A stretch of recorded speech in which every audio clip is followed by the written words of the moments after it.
She disappeared without a trace. We haven't heard from her in 4 days. I don't know what happened to her, really. I don't know. So you haven't talked to her? No, sir. As the investigation heats up, numerous theories about why she's missing emerge. She could be in jail or picked up by probation. She was in a love triangle with them. Could this be a case of a jilted lover? Maybe we just shouldn't get married then. Shocking testimony suggests she isn't coming home. She watched him dragging a trash bin into the woods. He was like, Dad, I gotta talk to you. The caller says she is no longer with us. It's a cautionary tale about holding on instead of letting go. They're mistaking intensity for love. It was reaching escalation points. Look at this guy. Look at who he really is. It could be the difference between living or dying. August 10th, 2018. It's Saturday in Lithonia, Georgia, a sleepy country town turned Atlanta suburb. In Lithonia, it's not a lot of hustle and bustle, but you have Atlanta, maybe 20 minutes away. So it's very appealing for a lot of people who want the small town feel, but they also want the thrill of the big city. But tonight, a worried grandmother is placing a call to the DeKalb County Police Department. 911, what's the address of the emergency? I need to make a report. My granddaughter is missing. 19-year-old Taya Schultz was living with her grandmother at the time. I haven't heard from her in 4 days. And while that might not seem concerning on its own, her grandmother says she has good reason to be worried. Taya is also several months pregnant.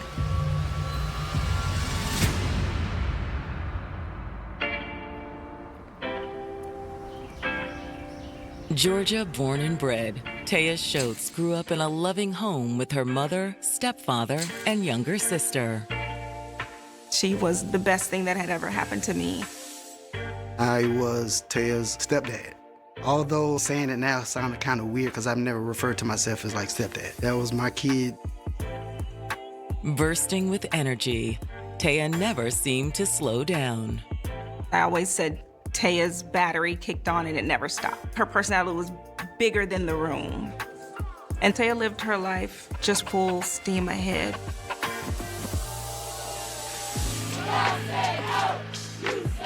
All of which made her a star on her competitive cheer team. She always talked about cheer. She just loved cheer and just never stopped just pushing and going. With her huge heart, Taya always put others first. She was always so nice, and she had a tendency of never giving up on people. And through her teenage years, Taya never lacked for suitors. She had plenty of people she was talking to. Then a young man by the name of Brandon finally stole her heart. He was a really nice guy. They were cute. They had very strong feelings for each other. They had this puppy love, new love thing going on. She was head over heels over him. But before long, the couple decided to go their separate ways. She's like, I really thought he was the one, but I don't think he's the one. She just was really ready to move on. After that, Taya focused on herself. She had enrolled in school, she was working, and she actually was interested in going into the Navy. But love has a way of finding you when you least expect it. Next thing I knew, she was mentioning this guy she really liked. He was a young man named Aldishan Locklear. The two quickly began a whirlwind romance. Aldishan and Taya were very much smitten with each other. They were in love, and it was a beautiful thing.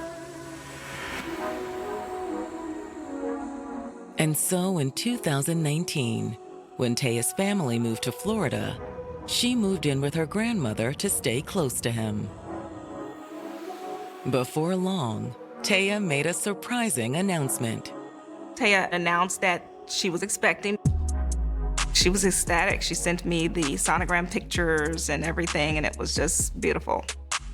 More good news soon followed. Aldishan was actually asking for her hand in marriage. He moved into Taya's grandmother's home with her so they could search for their own place.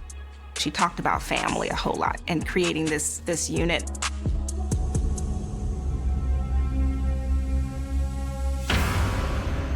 All right, we'll get somebody out there to you as soon as possible, okay? Okay, thank you so much. But now, after Taya's grandmother called 911 to report her disappearance, a detective has arrived at her home to conduct an interview. Do you know who the last person was to see your granddaughter? My granddaughter's boyfriend, Aldishan. He said the last time he saw her was Tuesday evening when they were hanging out on the couch at her grandmother's house. And he said she went to work. And he hadn't seen her or heard from her since. Do you know where he is now? He's out looking for her. He said, we're gonna go out and look for her. I'm gonna do everything I can to help find her. In the meantime, Taya's grandmother suggests that the detective talk to Taya's mother, who may have more information. Taya's mother also has not heard from Taya, and she is extremely concerned.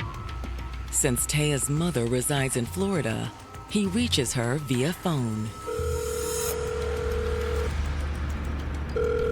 Hello, this is Ebony.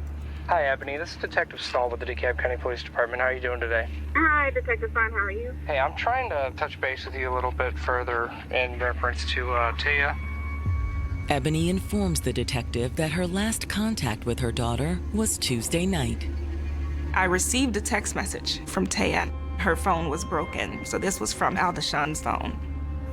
But it's the content of the message that has her mother concerned the most. She said, Mom, Aldishan and I, we got into a fight.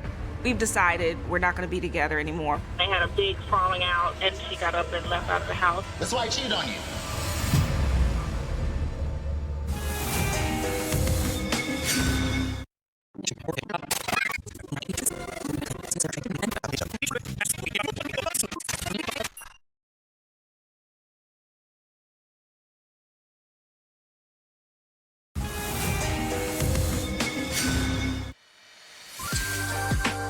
Though only 19, Taya Schultz was in love and starting a family with her 18-year-old boyfriend, Aldishan Locklear.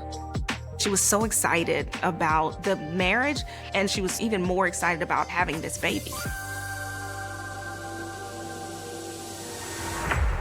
But 4 days ago, Taya left her grandmother's home in Lithonia, Georgia, and never returned. Nobody had heard anything from her, and everybody was worried. I get this huge knot in my stomach because that doesn't kind of sit right. When the detective speaks with Taya's mother, she tells them she last heard from her daughter Tuesday night. Since Taya's phone was broken, she wrote from Aldishan's phone. Apparently, they had an argument and were splitting up. When asked if Aldishan could have had something to do with her daughter's disappearance, Taya's mother isn't sure. Taya and Aldishan would get into arguments. You're crazy. What? How am I crazy? There was a lot of yelling and conversations, but it seemed like really small, minute things. So it didn't really send up any major things for me. She also admits this wasn't the first time Taya had disappeared. She, in the past, yes, she's had moments where she'll kind of go away. If she got into a disagreement with her boyfriend, she would need space to decompress. She was known to not contact her family for maybe a day or two. Typically, in this situation, her mother would just call Taya. But this time it was more complicated since her phone was broken. Her mother had to get a little more creative. Does she communicate on Instagram? Like, if you send her a message, does she generally respond back to you? So I'm not on her page now, but I did ask one of her female friends to send her a message for me. Taya was often very active on social media, so Taya's mom tried to talk to some of her friends and asked them to reach out to Taya via instant message. Although the investigator understands Taya's mother's concern, he isn't too worried yet. An adult is an adult. They can make their own choices, they can do their own thing. She doesn't have to actually respond or come back if she doesn't want to. When the detective asks where Taya might have gone to get away, her mother mentions her ex-boyfriend, Brandon, in Atlanta. Last time she went and hung out with him for a few days. Taya's relationship with Brandon was pretty much over, but they were still friends. Possibly, there were strong feelings there that lingered on. Could this be a case of a jilted lover? We were together, we broke up, now you're pregnant with another man. You definitely have to take that into consideration. Okay, thank you. With so many unknowns, the detective decides to search Taya's room for clues to her whereabouts. They're looking for anything that she could have written her plans down in. They're also looking for foul play. There's nothing to indicate a crime occurred or where Taya might be now. But the detective doesn't leave empty-handed. They do see her cell phone that's broken and a laptop left behind. These are taken back to the station to be searched for possible evidence. After that, police place a call to her current boyfriend, Aldishawn Locklear. Hey, is Aldishawn there? Yeah, this is me. When they ask him to come in to make a formal statement, he seems eager to help. Yeah, whatever. Like I told her mom, I said whatever I can do to help. But logistics pose a problem. Aldishawn doesn't have a car, so he tells police he'll need to ask his father if he can bring him in the next day. He'll call back later to confirm the appointment. Now that an interview is scheduled with Aldishawn, police also need to speak to her ex, Brandon. Hello? They tell him Taya is missing. What? So you haven't talked to her? He has neither spoken to nor seen Taya in a while. He has no idea where she is. But given what Taya's mother told them, police can't rule out that he could be lying. Without knowing where Taya went and not having a clear timeline of exactly when she disappeared, it's too early in the case to tell. Nonetheless, by now investigators consider Taya officially missing. They put out a be on the lookout for her. Already, her friends and family have joined the effort to find her. Everybody start posting the flyer and everything. If you do see her, please reach out. Taya was a very loved person. People were gonna do whatever it took to find her. Meanwhile, police return to Taya's neighborhood to canvass for witnesses. Hey, good morning, ma'am. How you doing? I don't know if you heard or not. We've got a missing person in the area, so we just kind of started canvassing around here. They come across one neighbor who reports seeing something troubling the morning after Taya vanished. She informs detectives that she actually watched Aldishawn from the window of her home dragging a trash bin into the woods behind Taya's grandmother's house. He went back in that area over there. When he was wheeling the trash can toward the wood line, he was pulling it kind of hard. It was difficult.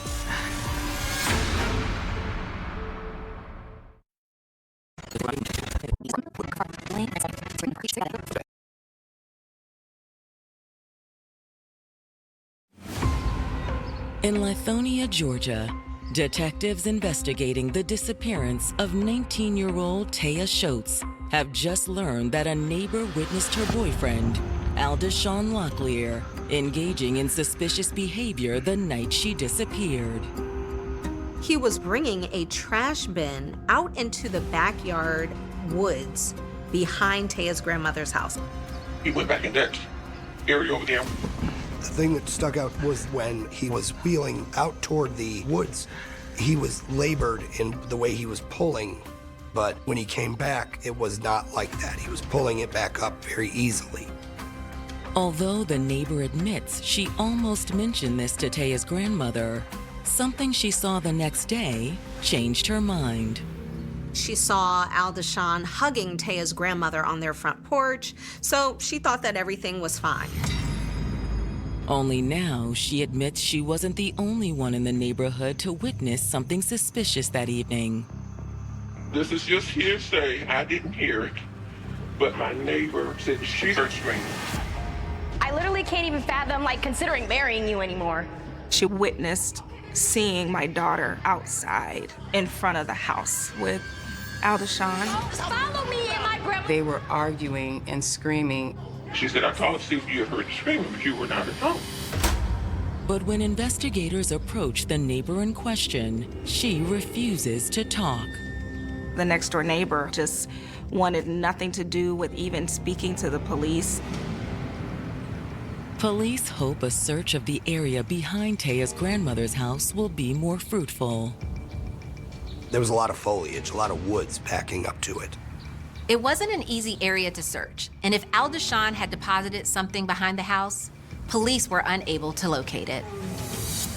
Still disturbed by what the neighbor told them, investigators get Taya's grandmother's permission to do a more in-depth look at the missing teen's room.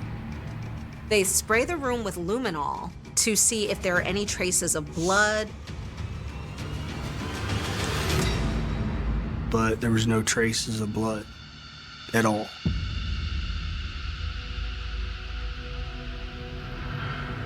Back at the station, police look for any signs of Taya in their database. That's when they uncover something that might explain her disappearance. Several months before, her and Aldershon had gotten into a violent altercation. When the police came upon them, Aldershon had a bleeding cut on his face, and he said that it was from Taya throwing a glass of lemonade at him. So the police at that time arrested Taya, and she ended up getting sentenced to probation. Was it possible Taya had gotten picked up on some kind of parole violation? Maybe on Tuesday, after storming out on Aldershon, she had forgotten to check in with her parole officer. I thought perhaps she could have been arrested. She could be in jail. Detectives quickly place a call to Taya's probation officer. Hey, LT, this is Detective Stahl. I'm working a missing and endangered persons case in reference to a female that is on probation out of Forsyth. What's your last name? Choates. First name? Tea. Black, female? Correct. I'm hoping it's as simple as they violated her probation and she's in custody. When her parole officer checks their database, they do have Taya on record for not showing up for her most recent appointment. But there's no record of her being in custody. We have no warrants on her. She is not in our jail. Okay. The investigation appears to be at a dead end. But soon, new evidence will jumpstart the case. There's a young lady that knows Aldershon and Taya personally. And she's reached out to Taya's mother with some shocking information. I remember kind of going through my messages. She just said who she was and said, I don't know if Taya shared this with you, but I just want to share with you. And it was literally my daughter telling her that she's beaten and bruised. She claims that Taya confessed to her all the terrible things Aldershon put her through. Taya had told her that her life was in danger. He tried to strangle and suffocate me.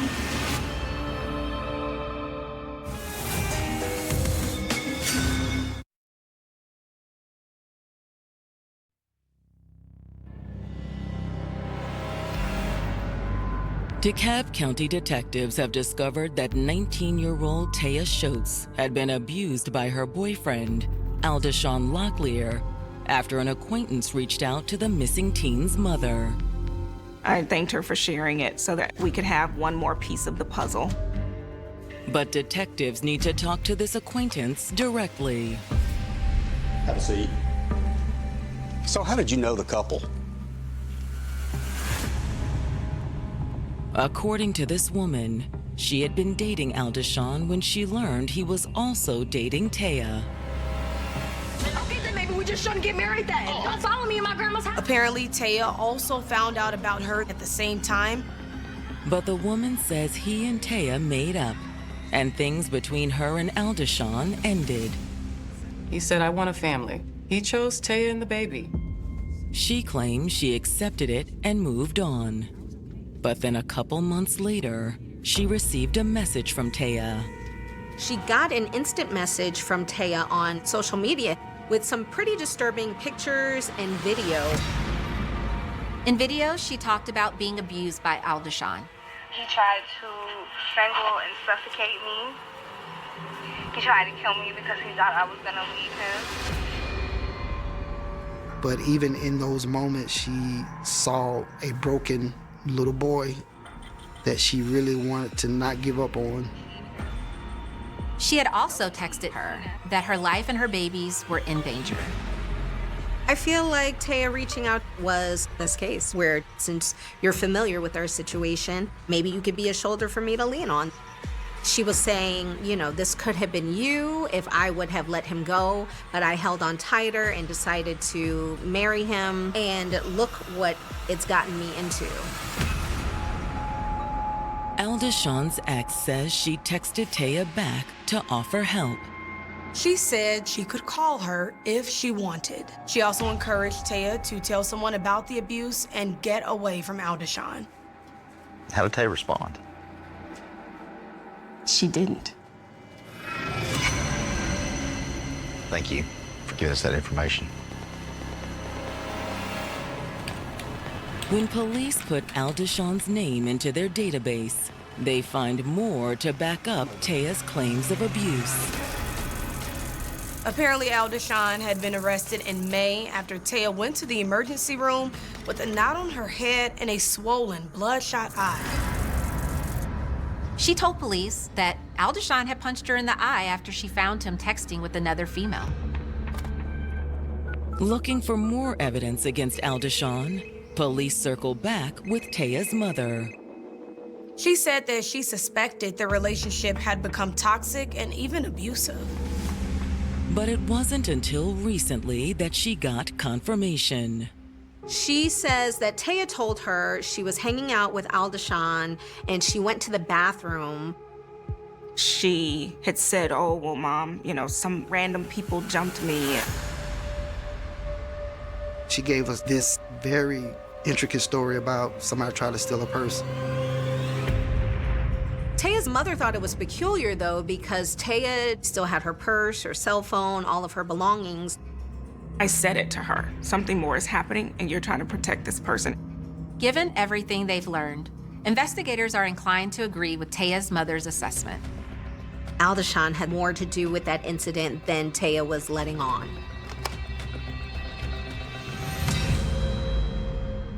Though Aldishan is scheduled to come into the station the next day, it has now become a top priority for investigators to speak with him. We immediately reach out to Aldishan. Though unable to get in touch with him, they are able to reach his father.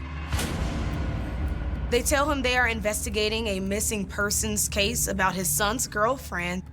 You know your son's girlfriend? Yeah, I met her, yes. When asked what their relationship was like, he says the couple had mostly been happy. He was under the impression the relationship was going good. I didn't do anything. I did not cheat on you. What are you talking about? But he admits that a few weeks ago, things seemed to take a turn for the worse. Starting 2 weeks ago, probably, he was telling me he was ready to get out of a relationship. And he said he was tired of him and her arguing all the time. You can't trust me. No, I can't trust you when you're sleeping with other people. It was one person. When asked if he knows Taya is missing, Aldishan's father says his son told him she'd left. He called me on Wednesday and was like, Tay left and I don't know what's going on. And I said, okay, so where's she at now? I don't know. She does this every so often where she leaves and then the family don't know where she's at. His father also explains that Taya's departure had caused other issues for Aldishan. He said, her grandma's kicking me out right now. You can't stay here. My granddaughter ain't staying here. So Aldishan moved back in with his father with the promise to enroll in school. He moved home Wednesday and was enrolled in school by Friday morning. So I'm feeling as a proud father. Wow, he's actually trying to get his life together. Out of concern for Taya, Aldishan's father agrees to come in later that evening with his son. He couldn't come right away because Aldishan was still in class and wouldn't be out for a few hours. But not long after police hang up with Aldishan's father, an anonymous tip comes in suggesting this is not just a missing persons case. The caller claims to be a good friend of Aldishan's father. He says that Aldishan's father told them that Taya is no longer with us and that Aldishan had something to do with it. It potentially could be a homicide.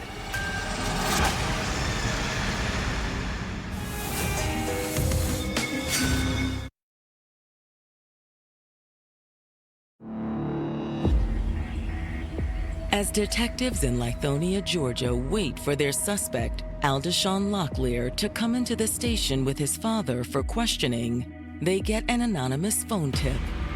The caller says that Taya is dead and Aldishan had something to do with it. Investigators barely have time to digest this information before Aldishan and his father arrive. Thanks for coming in. They are immediately ushered into separate interview rooms. Come with me right here. It's okay, man. We wanted to talk to the father before we talked to Aldishan. We knew his father had this information, and we wanted to extract that information from him. But just as police are sitting down with the father, he gets a phone call. It's his attorney on the line. Am I supposed to still keep answering questions or cease all communications? Okay. When investigators press him about why he's hired a lawyer, Aldishan's father says his son requested one. Did he tell you something that would be a reasoning you would think you need an attorney? That's all I'm gonna say. No sooner has Aldishan's father shut down the interview than a call comes in over dispatch. When we're doing interviews, we usually carry our radios, and his father heard his address over the radio. They said they're going to do a search of his house to see if there's any evidence of foul play. Aldishan's father at that moment is shocked. And that's when he decides to talk. He's like, I don't need an attorney. I'll tell you everything. Aldishan's father reveals that after police informed him Taya was missing, he began to fixate on something he'd noticed about his son. He's got scratches on his arms and stuff. That makes me a little curious. So when he picked his son up from school earlier that day, Aldishan's father confronted him. I said, you got scratches on you. Are you sure nothing happened? He told me those scratches came from fishing by a lake by her grandma's house. He said about the sticker bras and stuff. But Aldishan's father remained skeptical. I said, don't lie to me, because I got to take you down there today. And no cops, when they see scratches, they're going to be wondering why you got scratches on you. That's when Aldishan's father says his son grew somber. He was like, Dad, I got to talk to you. And I was like, what's wrong? And he was like, Dad. And he said, I don't remember what happened. And he said, but they ain't here no more. So his father asked where Taya is now. He said, she's at her grandma's house in the woods, behind the barn or something like that. After that, Aldishan's dad told his son not to tell him anymore. I said, but if you tell me, I'm gonna have to tell them. I said, let's call the attorney. And it breaks my heart as a father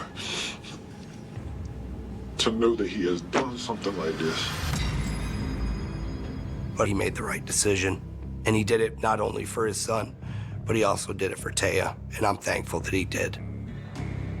After finishing up with Aldishawn's father, investigators move on to the suspect. Everybody has a story. Today is when I want to hear your story. Although initially he wanted a lawyer, he decided to go ahead and give them a statement. But when they ask Aldishawn where Taya is, he denies that he knows. I don't know what happened to her, really. I don't know.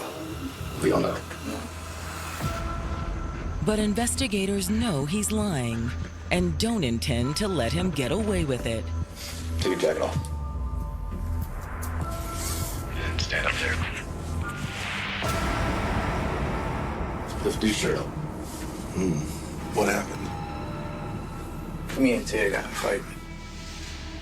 Now, you know it's not a coincidence I asked you to take your jacket off and lift your shirt up. You know I already knew that. Yeah. That's retesting you. Just prior to you guys getting here, we got a phone call, okay, about your girl and what may or may not have happened to her. Because of that phone call, when you and your dad got here, we started talking to your dad. And investigators make clear Aldishawn's father has told them a lot.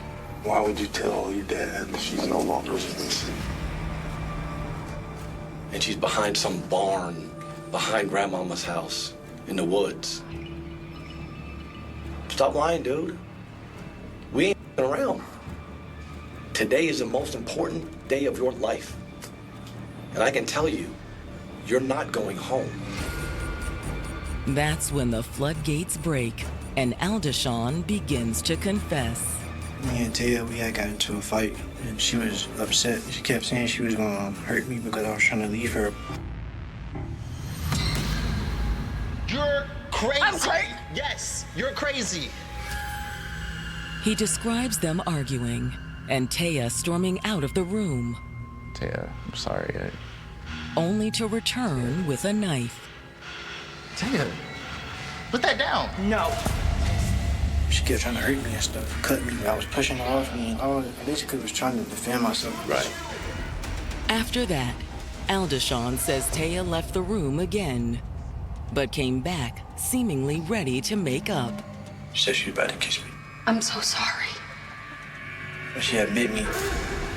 He describes shoving her away, causing her to fall. He's claiming self-defense. She hit her head. Where at? On the toe. Nonetheless, he claims at this point Taya was still alert, though clearly she wasn't herself.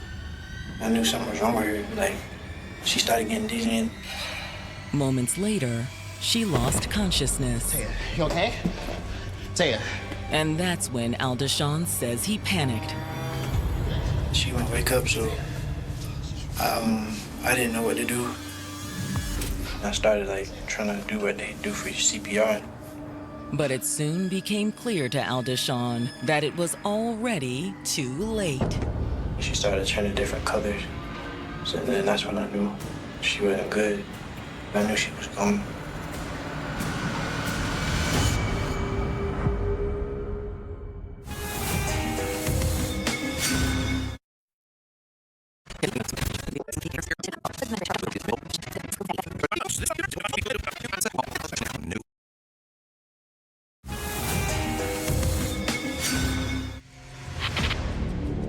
Taya Schote's boyfriend, Aldishawn Locklear, has just admitted to DeKalb County investigators that he killed the missing pregnant teen. She wouldn't wake up. She just stopped breathing. But he claims it was in self-defense. What is wrong with you? She attacked me in life. Nonetheless, Aldishawn admits to covering up the crime. Did you pick her up yourself, or did you put her in something to get her? I put her in something. He said he waited for Taya's grandmother to leave, then transferred her body into a trash can. Then he rolled her into the woods. You just said you covered her up with some branches and stuff? Yeah. Did you dig a hole? No. But police have good reason to doubt parts of Aldishawn's story. The marks on his body that he described as knife slash marks looked a lot more like scratches from someone clawing at him. Their priority now, though, is to get Aldishawn to lead them to Taya. We decided to bring him back out to the scene. And he walked us straight to her body. But due to sweltering heat, Taya's body is unrecognizable. It'd been several days of her being out there in the environment. Although what remains further calls into question Aldishawn's story. He said that during their fight, Taya hit her head, but there's no sign of a head injury. Back in the squad car, investigators confront him with this inconsistency. She don't have no injury to her head. Yeah. You think the inmate's gonna come back? She was killed from strangulation? Yeah, probably so.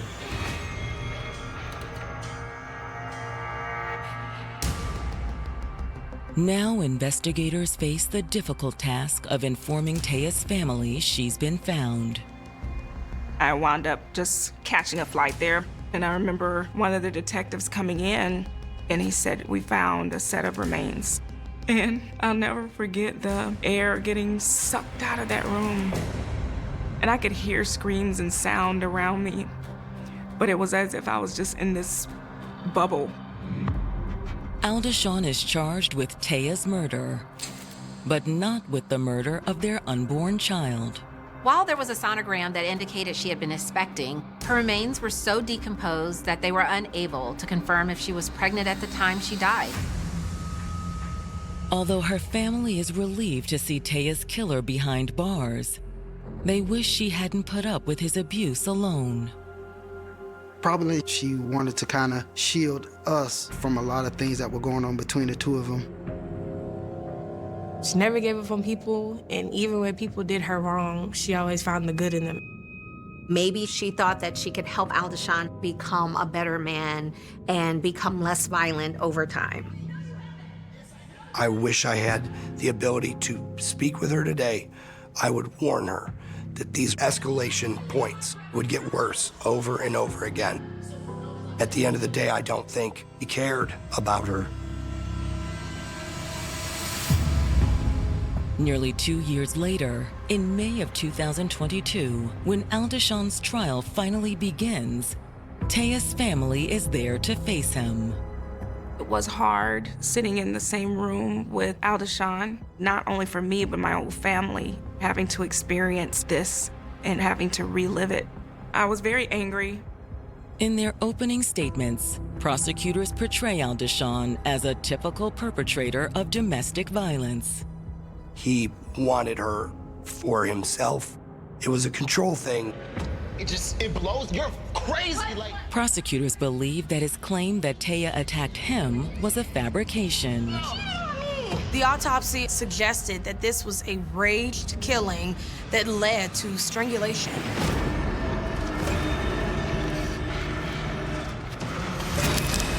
Not to mention the scratches on his arm and Aldishawn's own admission after the body was found.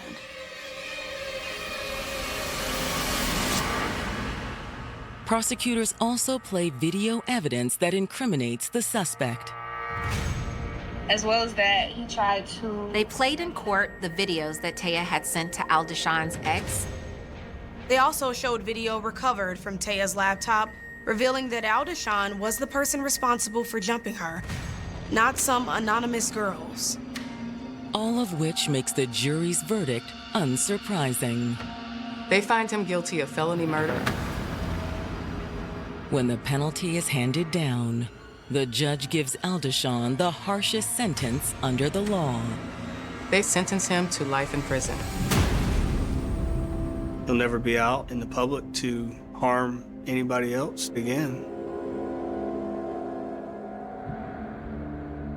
While Taya's family is glad to see Aldishawn behind bars, it's hard to feel justice has been served. I was like, okay, yes, he's gonna spend the rest of his life in jail. But the only thing that would satisfy me would have been to have my child. Nothing would ever take the place of my daughter being here. But Taya's death will not be in vain. Today, her family runs the Taya Bayani Schultz Foundation in her honor. We work with these kids and want to see them making the right decisions. We're teaching these young girls about loving themselves. Just get out there and just be bold, go to school, get that job, run after this career, whatever it is. I wish Taya had seen the hundreds of people that just poured into her services and the messages that came pouring in to me saying, oh, you know, I made this decision because of your daughter. I wish she had seen that. Miss you, Taya, and love you, and thank you for teaching us all what it is to live life and to live it loud. Part 1. What if the killer had been dead for years before anyone finally knew his name? For nearly 4 decades, that question haunted Virginia. A quiet road, a wooded overlook, a white Honda Civic abandoned along the Colonial Parkway. Inside it, 2 young women who had gone out together and never came home. On October 12, 1986, authorities were called to a remote stretch of the Colonial Parkway near Williamsburg, Virginia. The scene looked almost unreal. The vehicle was sitting off the roadway, surrounded by darkness and trees. Inside were the bodies of 27-year-old Kathleen Marion Thomas and 21-year-old Rebecca Ndowski. Both women had been stabbed and strangled. And almost immediately, investigators realized this was not an ordinary homicide. The crime scene carried questions that seemed to multiply by the hour. Why had the women stopped there? Who had approached them? Had they known their attacker? Why were their lives taken in such a brutal way? There was no easy answer. Thomas was a young woman with family, friends, plans, and a future that had suddenly disappeared. Dowski was a college student and musician, remembered for her creativity, kindness, and love of music. They were not names on a case file to the people who loved them. They were daughters, friends, young women whose lives were supposed to continue. Instead, their story became one of Virginia's most haunting cold cases. The murders also became the beginning of something much larger. Over the next several years, other young people would disappear or be murdered along roads and waterways in Virginia. Some victims were found dead, others vanished without a trace. Investigators began to wonder whether separate crimes were actually connected. The phrase Colonial Parkway murders entered the public vocabulary. It described a series of violent crimes between 1986 and 1989 involving at least 8 young people in Virginia. For decades, the cases resisted every attempt to solve them. Investigators interviewed hundreds of people. Suspects were questioned. Evidence was collected. Leads were followed and abandoned. Names appeared in reports, then disappeared again. But there was something else. Time. Time changed everything. Witnesses aged. Memories faded. Some suspects died. Some investigators retired. And evidence that had once seemed useless remained locked away, waiting for technology that did not yet exist. In 2009, the FBI reopened a major examination of evidence from the Colonial Parkway cases. Investigators reviewed thousands of reports and prioritized approximately 130 suspects. Items including clothing, blood, hair, and fibers were prepared for advanced forensic testing. The case was still alive, but the killer remained unnamed. Then the decades began to stack up. 10 years, 20, 30, 40. The families never received the answer they had spent their lives waiting for. Kathleen Thomas and Rebecca Dowski became ghosts of an investigation that refused to disappear. Every anniversary brought the same question. Who killed them? And perhaps more disturbing, how had he managed to escape? The Colonial Parkway itself remained deceptively beautiful, a historic route winding through Virginia's landscape, connecting places filled with history and tourism. But beneath that peaceful image was a darker reputation. The road had become associated with death, a place where young people could disappear into the night, a place where a killer could strike and vanish. The case became one of those American cold cases that seemed almost impossible to solve, until science changed the rules. For decades, investigators had only the evidence preserved from the original crimes. But forensic technology advanced. DNA testing became more sensitive. Investigative genealogy transformed old, unidentified profiles into potential family trees. And investigators learned that time did not always destroy evidence. Sometimes it preserved it. Sometimes a microscopic trace could survive for 40 years. Sometimes the answer was sitting inside an evidence box, waiting for someone to ask a new question. That question eventually led investigators to a name. Alan Wade Wilmer Sr., a man from Lancaster County, Virginia. A man who had died in 2017. A man who would never stand in a courtroom. But according to the FBI, he was the man responsible for the murders of Kathleen Thomas and Rebecca Dowski. The announcement came on January 20th, 2026. Nearly 40 years after the two women were found dead. The FBI Norfolk Field Office announced that the investigation had finally reached a resolution. For the families, the words were enormous. The killer had a name. The mystery had a face. But there was a cruel irony. The man investigators said had committed the murders was already gone. Alan Wilmer had died almost 9 years earlier. There would be no arrest, no interrogation, no courtroom, no moment when a jury would hear the evidence and pronounce him guilty.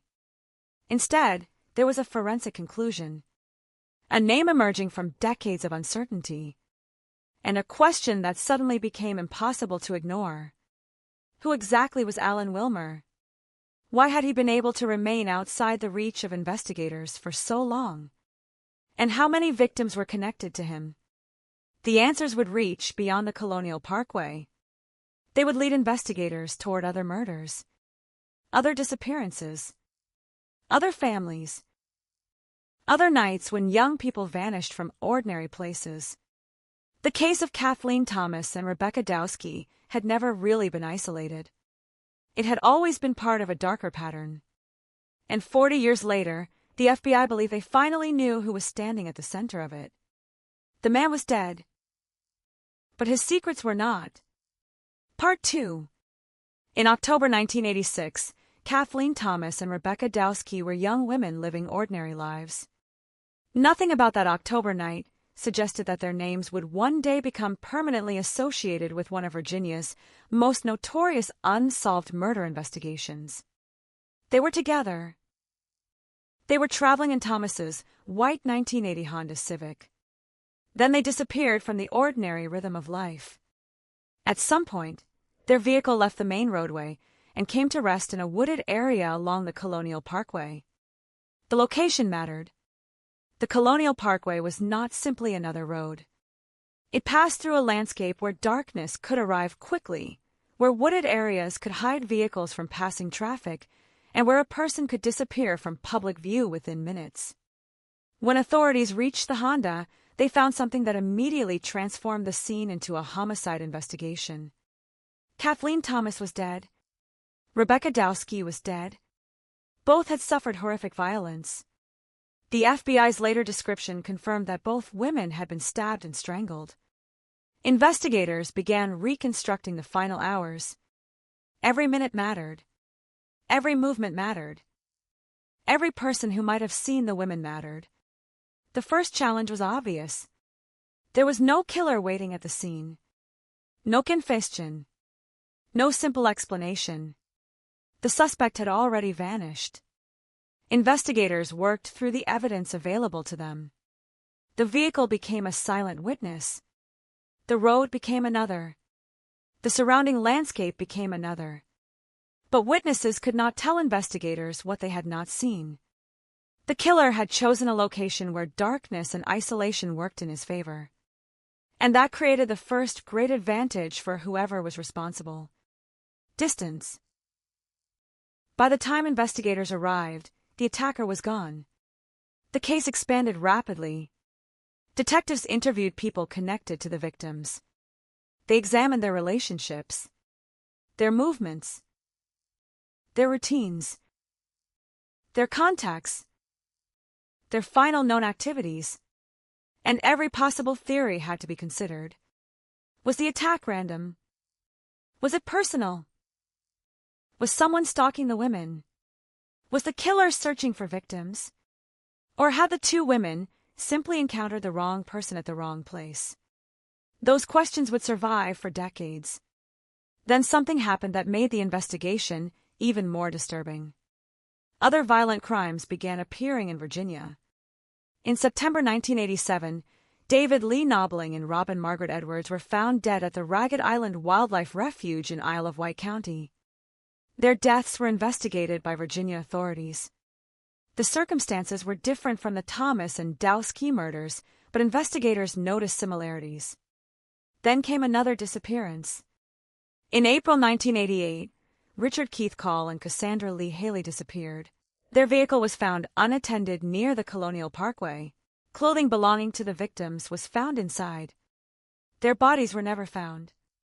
Then, in September 1989, Daniel Lauer and Marie Phelps were found dead near a rest area off Interstate 64 in New Kent County. The pattern was becoming impossible to ignore. Young people, remote locations, vehicles, disappearances, murders, and a geography that repeatedly brought investigators back toward the same corridor of Virginia. The cases became collectively known as the Colonial Parkway murders. But even then, investigators did not have proof that a single killer was responsible for every case. That distinction mattered. Similarities could generate a theory. They could not create certainty. Investigators had to follow evidence. For years, the evidence refused to speak loudly enough. Suspects emerged. Some were eliminated. Others remained in investigative files.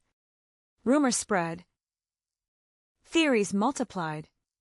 The public began creating its own version of the killer. A predator hiding among ordinary people. A stranger. A local man. Someone who knew the roads. Someone who understood the darkness. Someone who could approach victims without immediately alarming them. But speculation could not replace evidence. And evidence from the 1980s had limitations. DNA science was in its infancy. Modern forensic genealogy did not exist. Databases were nowhere near as sophisticated as they would become decades later. Investigators had to work with what they had. Fingerprints. Blood. Fibers. Hair. Witness statements. Photographs. Interviews. Physical objects. Paper reports. Thousands of pages documenting the lives and deaths of people whose families were desperate for answers. The FBI later said investigators had reviewed more than 3,500 investigative reports in the broader Colonial Parkway investigation. Imagine that volume. Thousands of reports. Thousands of details. Thousands of names. And somewhere inside them was the answer. But no one could yet see it. In 2009, the FBI announced a renewed effort. Investigators were reviewing the old cases with modern forensic science. Evidence was being re-examined. Latent prints were being reconsidered. Biological material was being prepared for advanced DNA analysis. The case was no longer frozen in 1986. It was being pulled into the 21st century. That changed the possibilities. Evidence that had been collected decades earlier could now be examined through technologies unavailable to the original investigators. The killer had counted on time. But time had also given investigators something else. Technology. The ability to extract more information from less material. The ability to compare profiles. The ability to examine family connections. The ability to revisit old suspects without relying solely on the memories of people interviewed 40 years earlier. Still, nothing happened quickly. Cold cases do not move like ordinary investigations. They move in silence. Months can pass without a breakthrough. Years can pass without an arrest. And sometimes the only progress is discovering that an old theory was wrong. For Kathleen and Rebecca's families, the waiting was personal. Their loved ones remained permanently 27 and 21. The world changed around them. Phones changed. Cars changed. DNA technology changed. The internet changed. Generations grew up. But the question stayed exactly the same. Who killed them? Then, years after Alan Wilmer had died, investigators began connecting him to the evidence. The man who could no longer answer questions became the man at the center of the answers. Part 3. Alan Wade Wilmer Sr. was not alive when investigators finally identified him. That single fact changed the ending of the case. There would be no dramatic arrest at dawn. No agents surrounding a house. No handcuffs. No suspects sitting beneath fluorescent lights while investigators placed photographs on a table. Instead, there was forensic science. A dead man. And evidence that had survived longer than he had. Wilmer died in 2017 in Virginia. 4 years, his name had not provided the final answer to the Colonial Parkway murders. But investigators continued examining evidence. The work was painstaking. Cold case investigation rarely produces a single magical moment. It is usually a process of elimination. A forgotten detail becomes important. A piece of evidence is tested again. A biological sample produces a stronger profile. A relationship is re-examined. A timeline is reconstructed. One clue points toward another. Eventually, separate pieces begin to form a picture. That picture led investigators to Wilmer. According to the FBI's January 2026 announcement, advances in forensic science and DNA analysis ultimately allowed investigators to determine that Wilmer murdered Kathleen Thomas and Rebecca Dowski. The conclusion was powerful, but it also raised new questions. Why him? What connected Wilmer to the victims? What evidence survived? And what did investigators learn about the man after his death? The FBI said Wilmer was connected to a series of at least 6 murders and disappearances of young people in Virginia between 1986 and 1989. That meant the Thomas and Dowski murders were no longer simply an isolated mystery. They were part of a broader investigative picture. The same man was believed to have been responsible for other violence. Investigators had been looking at connected cases for decades. Now, one name was beginning to unify them. The Colonial Parkway investigation had always been complicated by geography. Different jurisdictions, different agencies, different crime scenes, different victims, different evidence. The FBI handled cases within federal jurisdiction, while Virginia State Police and local agencies led investigations elsewhere. That division could make a complicated series of crimes even harder to understand. Yet agencies continued communicating. The FBI's historical records show that investigators had long considered whether several of the Virginia cases were connected. But for years, no conclusive physical evidence tied all of the murders together. That uncertainty mattered. Investigators could suspect a serial offender without being able to prove it. They could see similarities without knowing whether those similarities were coincidence. They could build profiles without knowing whether the person they were searching for was still alive. Then time changed the equation again. Wilmer was dead. But death did not erase evidence. It simply meant investigators had to build a case differently. The U.S. Attorney's Office for the Eastern District of Virginia later confirmed that, had Wilmer been alive, the evidence developed during the investigation would have supported federal prosecution. That statement was crucial. It meant investigators were not merely suggesting that Wilmer might have been involved. They believed the evidence was strong enough to support prosecution.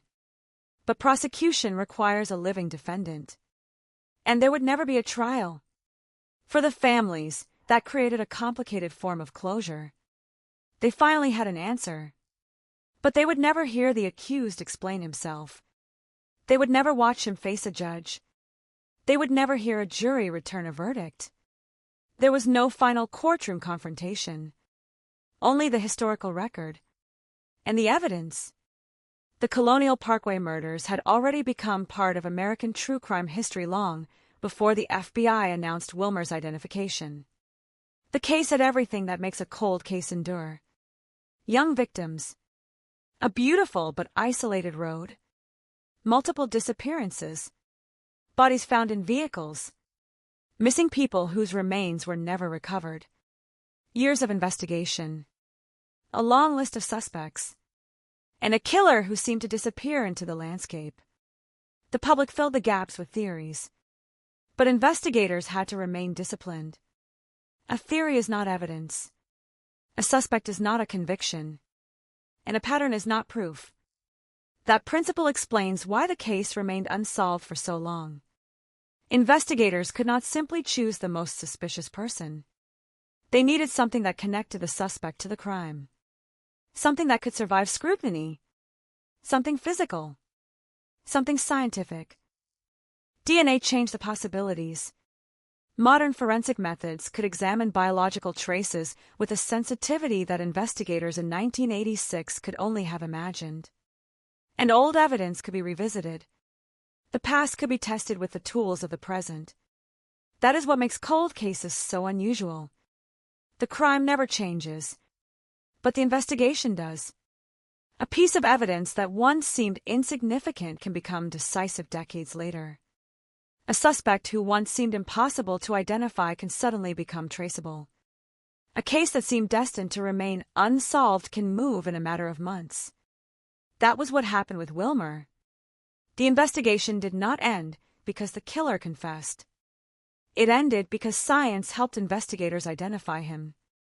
And when his name became public, another question immediately followed. If Wilmer was responsible for Thomas and Dowski, was he also responsible for other victims?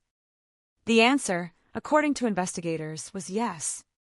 But the full story extended far beyond one night in October 1986.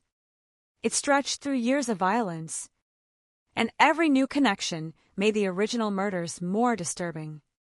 Kathleen and Rebecca had not simply vanished into an unsolved file. Their deaths appeared to be part of a larger sequence. A sequence that investigators believed Wilmer had left behind. The road had been silent for decades. Now the evidence was beginning to speak. Part 4. The most terrifying thing about a cold case is not always the crime itself. Sometimes it is the possibility that the person responsible continued living an ordinary life. Going to work. Driving through town. Buying groceries. Speaking to neighbors. Sleeping at night. While families were still asking where their loved ones had gone. For decades, that possibility surrounded the Colonial Parkway investigation. The killer did not leave behind a confession. He did not send investigators a letter. He did not announce himself. He simply disappeared from the investigation. And somewhere life continued. The public knew very little. Investigators knew more, but not enough. There were suspects. There were theories. There were similarities among crimes. But the central question remained unanswered. Who was responsible? The FBI's renewed examination eventually turned attention toward Alan Wilmer. Wilmer had died in 2017, long before the final announcement. That meant investigators had to reconstruct his connection to the crimes through evidence rather than interrogation. Every detail mattered. Every biological trace. Every surviving record. Every old photograph. Every investigative report. Every piece of information that could establish where Wilmer was, whom he knew, and what evidence connected him to the victims. The investigation also benefited from cooperation among agencies. The FBI Norfolk Field Office worked with the Virginia State Police, Hampton Police Division, and Suffolk Police Department. the collaboration mattered because the Colonial Parkway cases had never belonged to a single jurisdiction. The crimes crossed geographic boundaries. The evidence crossed investigative files. And the answer required investigators to look at the cases as a larger story. That larger story included David Knobling and Robin Edwards. On September 20th, 1987, they were found dead at the Ragged Island Wildlife Refuge in Isle of Wight County. The deaths were investigated by Virginia authorities. Years later, investigators would identify Wilmer as responsible for those murders as well.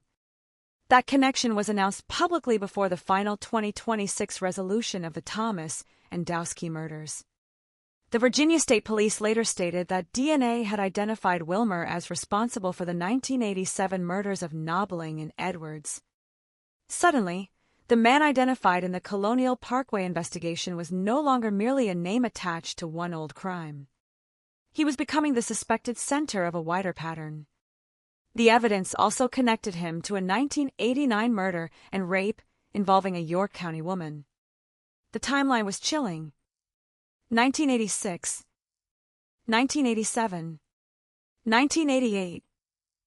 3 years in which young lives were destroyed across Virginia.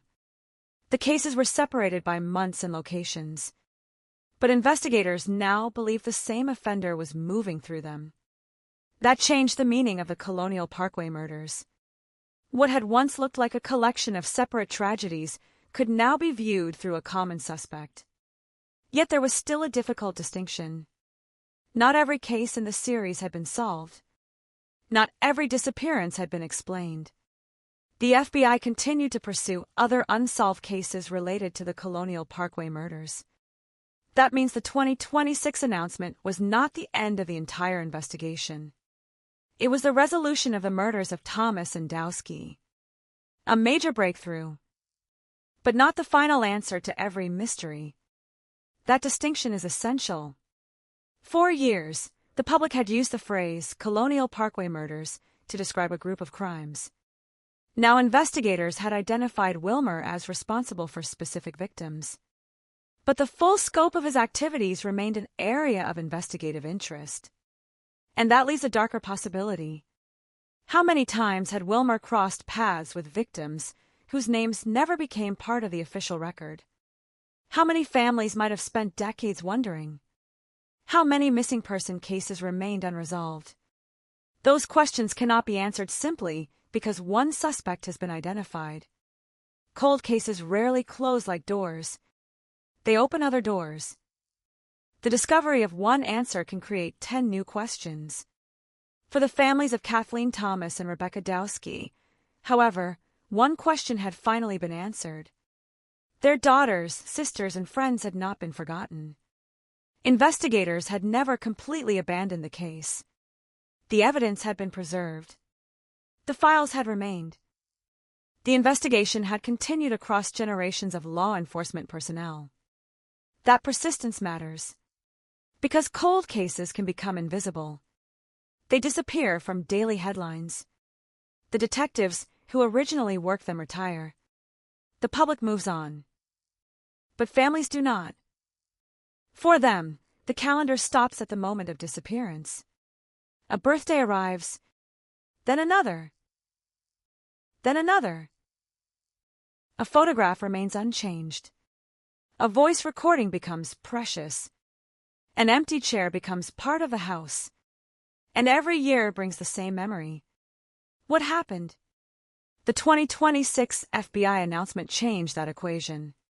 For the first time, the families could attach a name to the violence.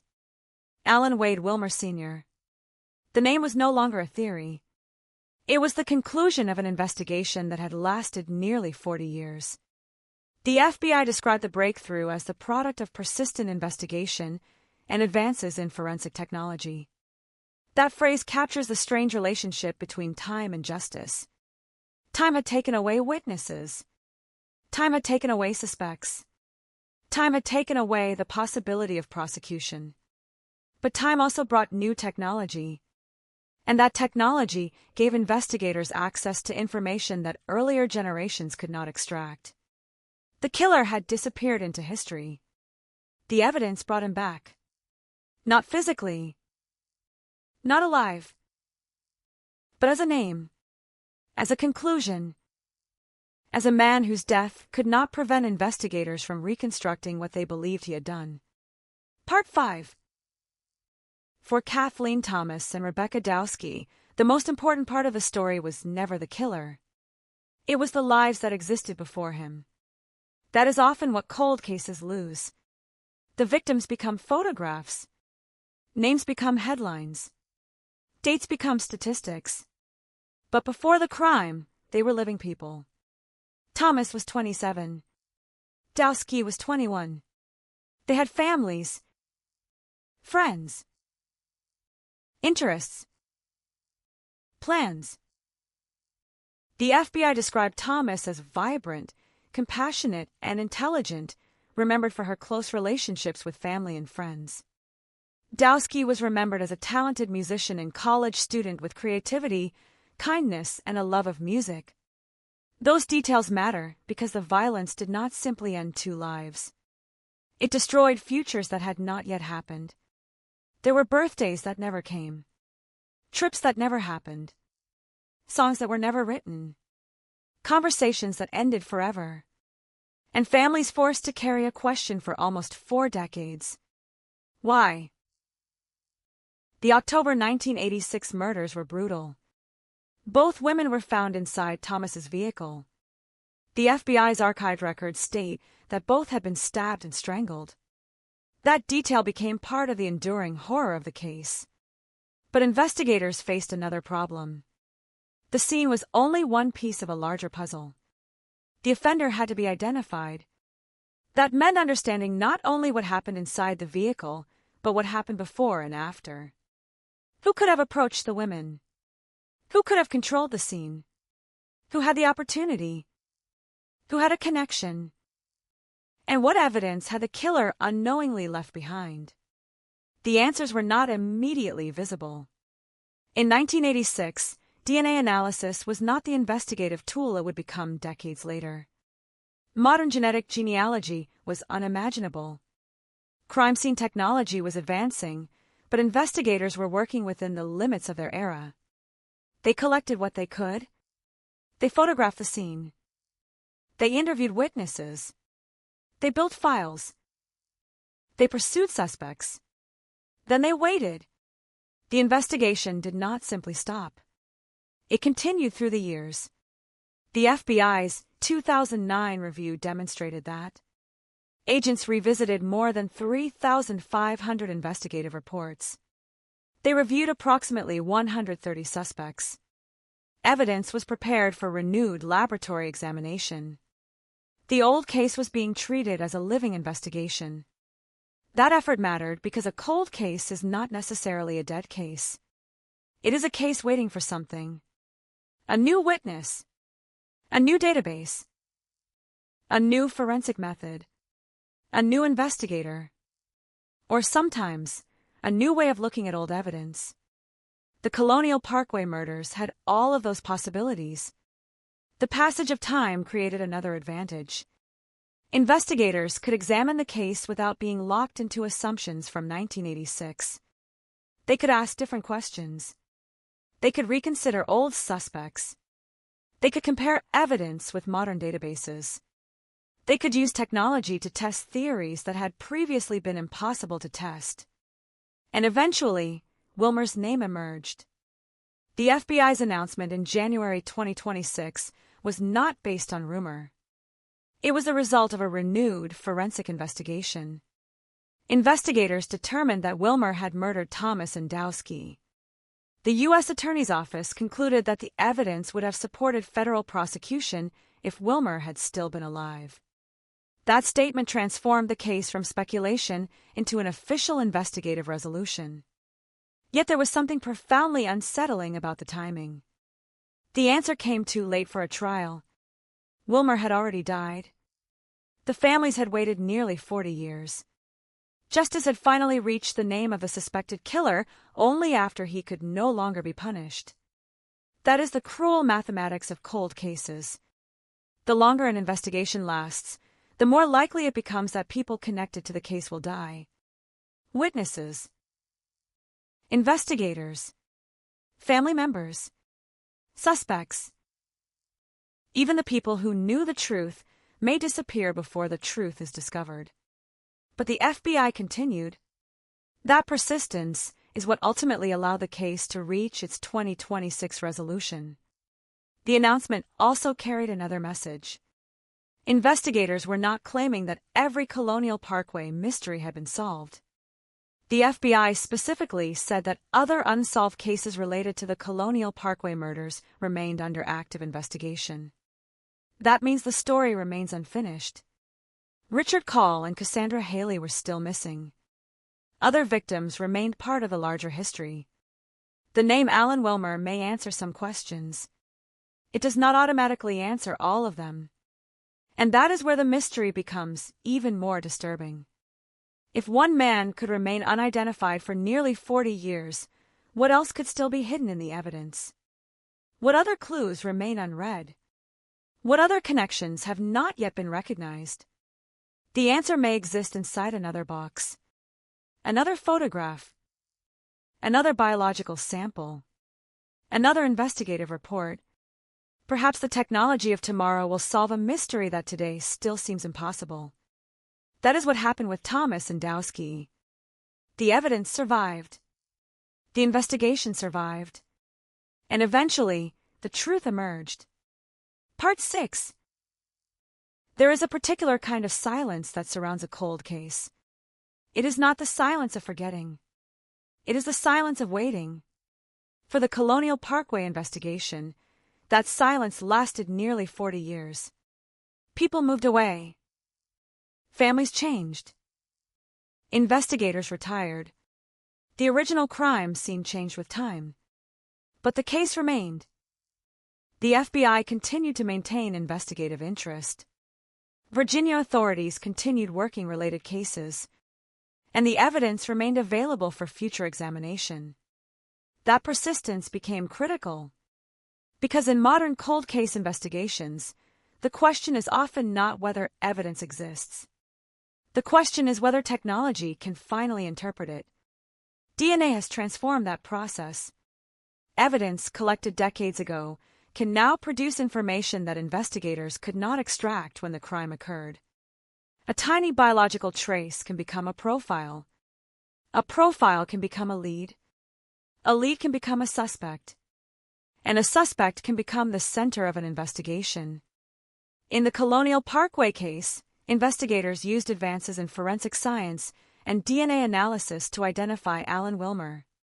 The result was announced by the FBI on January 20th, 2026. For investigators, it represented decades of persistence. For the families, it was something more complicated. Relief. Grief. Anger. Closure. And perhaps another emotion that is difficult to name. Because knowing the killer is not the same as having him answer for the crime. Wilmer could not be arrested. He could not be questioned. He could not be forced to explain why. That means the most important question may remain unanswered. Why Kathleen Thomas? Why Rebecca Dowski? Why that night? Why that road? Why that violence? The official identification does not necessarily reveal motive. And motive is one of the most haunting parts of any murder. Families want to understand. Was there a personal connection? Was it random? Was the killer searching for a particular type of victim? Did he stalk them? Did he choose the location beforehand? Or did the opportunity simply appear? The evidence may answer some of these questions. It may never answer all of them. But the identification of Wilmer changes the historical record. 4 years, the killer was a blank space. Now there is a name. And with that name comes a life history. A timeline. Connections. Other alleged victims. Other crimes. The FBI stated that Wilmer was connected to at least 6 murders and disappearances of young people in Virginia between 1986 and 1989. That is an extraordinary claim. It places the Thomas and Dowski murders inside a period of concentrated violence. The years were not random. The geography was not random. And the victims were not simply forgotten names. Investigators believe Wilmer was responsible for multiple crimes. That conclusion gives the Colonial Parkway murders a new dimension. The killer was not simply someone who appeared once and disappeared. He may have been moving through Virginia during a period in which several young people were killed or vanished. The 1987 deaths of David Nobbling and Robin Edwards became a key connection. So did the 1989 murder and rape of a York County woman. The cases created a timeline. 1986, 1987, 1988. 3 years. Multiple victims. Different locations. One suspect. For investigators, those connections were critical. For the families, they were devastating. Because every new connection meant another family that had been waiting. Another empty bedroom. Another unanswered telephone call. Another photograph. Another person who had grown old wondering what happened. The Colonial Parkway murders became famous because they were unresolved. But fame does not make a case easier. In fact, it can make the investigation more complicated. Public theories spread faster. False information becomes harder to control. Suspects can be accused without evidence. Investigators must separate fact from rumor. The FBI had to do exactly that. The agency's historical records show that investigators pursued numerous suspects and conducted hundreds of interviews. Some leads went nowhere. Others led to more questions. But the investigation continued. That is why the 2026 announcement matters. It demonstrates that a case can remain active even after decades of silence. The technology may change. The investigators may change. The evidence may be examined by different laboratories. But the victims remain at the center. Kathleen Thomas and Rebecca Dowski were never simply case numbers. They were two young women whose lives ended on a Virginia road. For nearly 40 years, their families had to live without knowing who was responsible. Now they know. The killer is Alan Wade Wilmer Sr. But he is not here to hear the accusation. He is not here to defend himself. He is not here to tell investigators what happened. That final conversation will never take place. And perhaps that is the final cruelty of the Colonial Parkway case. The truth arrived, but it arrived after the person who could have explained it was gone. Part 7. The road itself became part of the mythology. The Colonial Parkway, a place built for movement, a route through historic Virginia, a scenic corridor. But for investigators and families, the name carried another meaning. It became associated with darkness, with abandoned vehicles, with missing people, with bodies, with questions, and with one of the most enduring cold case investigations in the state. On October 12, 1986, the National Park Service received a report about a vehicle off the road. Responders went to the area. There they found the white Honda Civic. Inside were Kathleen Thomas and Rebecca Dowski. The scene was devastating. Both women were dead. Both had been stabbed and strangled. The discovery launched an investigation that would outlive almost everyone who first worked it. The FBI eventually became deeply involved because of the federal jurisdiction surrounding the Colonial Parkway. Local and state agencies worked alongside federal investigators. The investigation became enormous. Files accumulated. Reports accumulated. Suspects accumulated. But certainty did not. Investigators had to work with imperfect information. Witnesses might remember details differently. Evidence might be contaminated or degraded. Some people connected to the case might disappear from investigators' reach. And time could destroy the context surrounding evidence. Still, the case remained active. Then the other crimes appeared. David Nobbling and Robin Edwards. Richard Call and Cassandra Haley, Daniel Lauer and Marie Phelps. Each case carried its own tragedy, but the similarities created a terrifying possibility. A single predator. A single offender moving through Virginia. A person who understood isolated locations. A person who could approach young victims. A person capable of extreme violence. The public began to connect the cases. Investigators did too. But investigators needed proof. The FBI's 2009 statement was careful. Authorities believed there were similarities, but no conclusive physical evidence had yet tied all the homicides together. That is an important detail, because cold cases often live in the space between suspicion and proof. Investigators may believe two crimes are connected, but belief is not enough. A prosecutor needs evidence. A court needs admissible evidence. And a jury needs proof beyond a reasonable doubt. That standard is why forensic breakthroughs matter so much. DNA can transform a theory. It can turn a suspect into a scientifically supported identification. And in the Colonial Parkway investigation, the evidence eventually pointed toward Wilmer. The man had died in 2017. Yet the investigation continued. His death did not end the possibility of determining whether he was responsible. Instead, it meant investigators had to work backward. They had to establish connections through physical evidence and investigative records. That is difficult. It requires patience. It requires corroboration. And it requires investigators to resist the temptation to stop once a plausible suspect appears. The FBI did not simply announce a name. The agency said advances in forensic science and DNA analysis, combined with exhaustive case review, led to the identification.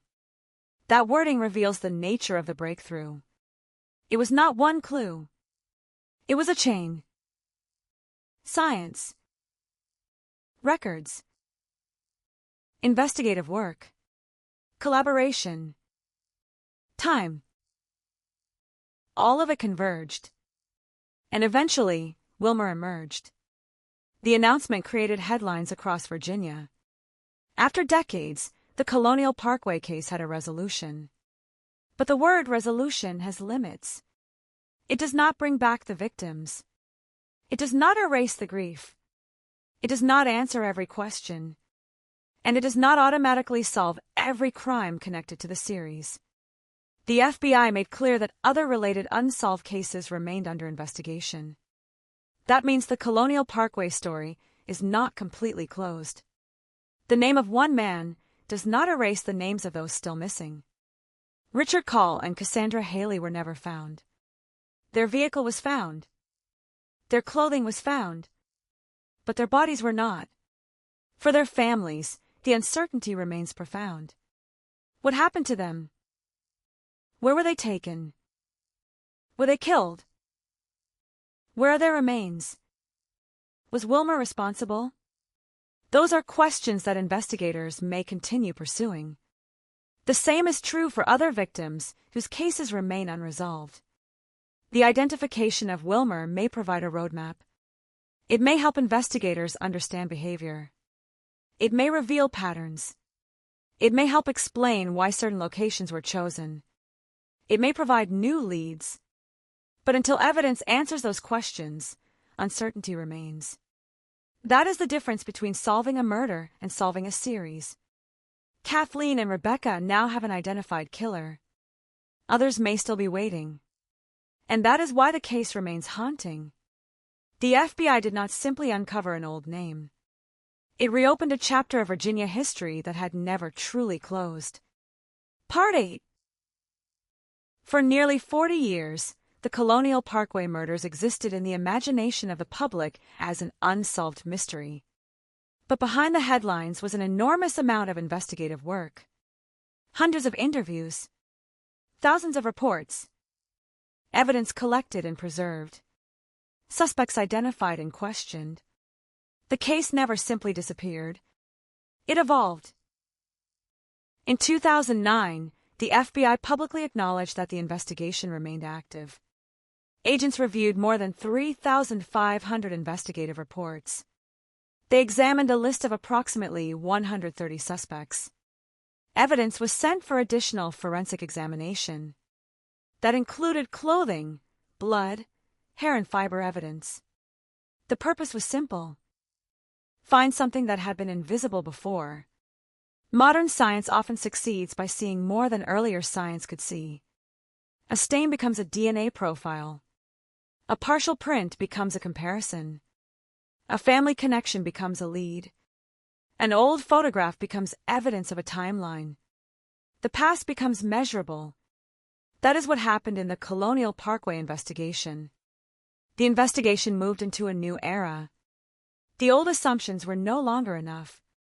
Investigators could use technology that did not exist when Thomas and Dowski were murdered. And the suspect pool could be examined through information unavailable to detectives in 1986. Eventually, the investigation identified Alan Wilmer. But the process took decades. That delay is one of the defining characteristics of cold cases. The public wants an answer immediately. Families need an answer immediately. But evidence does not respond to emotion. It responds to testing. The truth cannot be forced. It has to be demonstrated. The FBI's conclusion was that Wilmer murdered Thomas and Dowski. The U.S. Attorney's Office stated that the evidence would have supported federal prosecution if he had been alive. That is the closest the case could come to a courtroom. There would be no trial, no jury, no cross-examination, no sentencing. Only the evidence and the official conclusion. For some families, that may feel incomplete. For others, the identification itself may bring a measure of peace. At least now, the question is no longer endless. There is a name. There is an answer. And the women are no longer remembered simply as victims of an unknown killer. Their case has a resolution. But the larger Colonial Parkway mystery remains partly open. Investigators still have work to do. That is important because the FBI has said other related cases remain under active investigation. The 1986 murders are resolved. The broader series is not necessarily solved. The distinction may seem technical. For families, it is everything. One answer does not replace another unanswered question. The missing remain missing. The unidentified remain unidentified. And families continue to wait. Yet the Wilmer identification may provide investigators with something they did not have before. A confirmed suspect connected to multiple crimes. A possible behavioral pattern. A potential explanation for why certain locations were chosen. A way to compare evidence. A way to revisit cases once considered unrelated. The discovery of a killer can sometimes become the beginning of another investigation. That possibility is especially significant here. Wilmer's connection to the 1987 murders of David Knobling and Robin Edwards had already changed the understanding of his activities. Now the Thomas and Dowski murders were added. The timeline became clearer. The pattern became darker. And the number of potential victims became more difficult to ignore. The FBI said Wilmer was connected to at least 6 murders and disappearances of young people in Virginia between 1986 and 1989. That does not mean every unresolved Colonial Parkway case has been attributed to him. It means investigators have identified a substantial connection between Wilmer and multiple violent crimes. The remaining cases must still be supported by evidence. That is how cold case investigation works. One solved crime can provide a clue. But each victim deserves an individual answer. Each family deserves its own evidence. Each case must stand on its own. The Colonial Parkway murders became famous because they seemed to form one giant mystery. But they were always individual human tragedies. Kathleen Thomas, Rebecca Dowski, David Knobling, Robin Edwards, Richard Call, Cassandra Haley, Daniel Lauer, and Marie Phelps. 8 lives caught inside a story that lasted decades. Some were murdered. Some disappeared. Some were found. Some were never recovered. And one name now stands above part of that history. Alan Wade Wilmer Sr., a man who died before the investigation reached its final conclusion. The killer who escaped the courtroom. But not the evidence. Part 9. There is something haunting about a suspect who dies before the truth is known. Death creates a permanent silence. There can be no interrogation, no confession, no reaction to evidence, no explanation. That is the reality of Alan Wilmer. By the time investigators publicly identified him in 2026, he had been dead for nearly 9 years. He could not be arrested. He could not be prosecuted. He could not tell investigators whether he had acted alone. He could not explain what happened to Kathleen Thomas and Rebecca Dowski. And he could not answer the family's most painful questions. But his death did not prevent investigators from examining his past. In some ways, it made the forensic evidence even more important. The evidence had to speak for itself. Investigators had to establish the connection without relying on a confession. That is why the 2026 announcement was so significant. The FBI did not describe the case as merely suspected. The agency said Wilmer murdered Thomas and Dowski. The U.S. Attorney's Office said the evidence would have supported federal prosecution if he had been alive. That is an extraordinary conclusion after nearly 4 decades. The case had survived investigators. It had survived technological limitations. It had survived the death of a suspect. And still, the evidence remained strong enough to produce an official resolution. For the families, the announcement was a moment they had imagined countless times. Perhaps they had imagined an arrest. Perhaps they had imagined a confession. Perhaps they had imagined a trial. Instead, they received a press conference, a name, and a conclusion. That may sound insufficient, but for a family that has lived for decades with uncertainty, knowing can be transformative. Uncertainty creates its own kind of suffering. Was the killer still alive? Could he strike again? Did someone they knew commit the crime? Was the case ever going to be solved? Those questions could dominate a family's life. Now, one of them had been answered. The killer was Alan Wilmer, and he was already dead. That fact also raises another chilling question. How many years did he live after the murders without being identified? From 1986 until 2017, Wilmer lived with a secret investigators now believe involved multiple violent crimes. 31 years. More than 3 decades. The world changed dramatically during that time. Yet the truth remained hidden. That is what makes cold cases so disturbing. A killer can become part of ordinary society. The person who committed a horrific crime can disappear behind normal life. Neighbors may remember him differently. Friends may remember another version. People may never suspect what investigators later conclude. And the victims' families may never know that the person responsible is living somewhere nearby. That possibility is one reason cold case investigations matter. They do not only seek justice for the past. They can reveal patterns that might have been invisible for decades. The Wilmer investigation now provides investigators with a specific individual to study. His movements, his relationships, his known locations, his connections to victims, his possible connections to other crimes. Every detail can become relevant. And because the Colonial Parkway investigation remains open regarding other unsolved cases, the identification may generate new leads. The FBI has made clear that the work is not finished.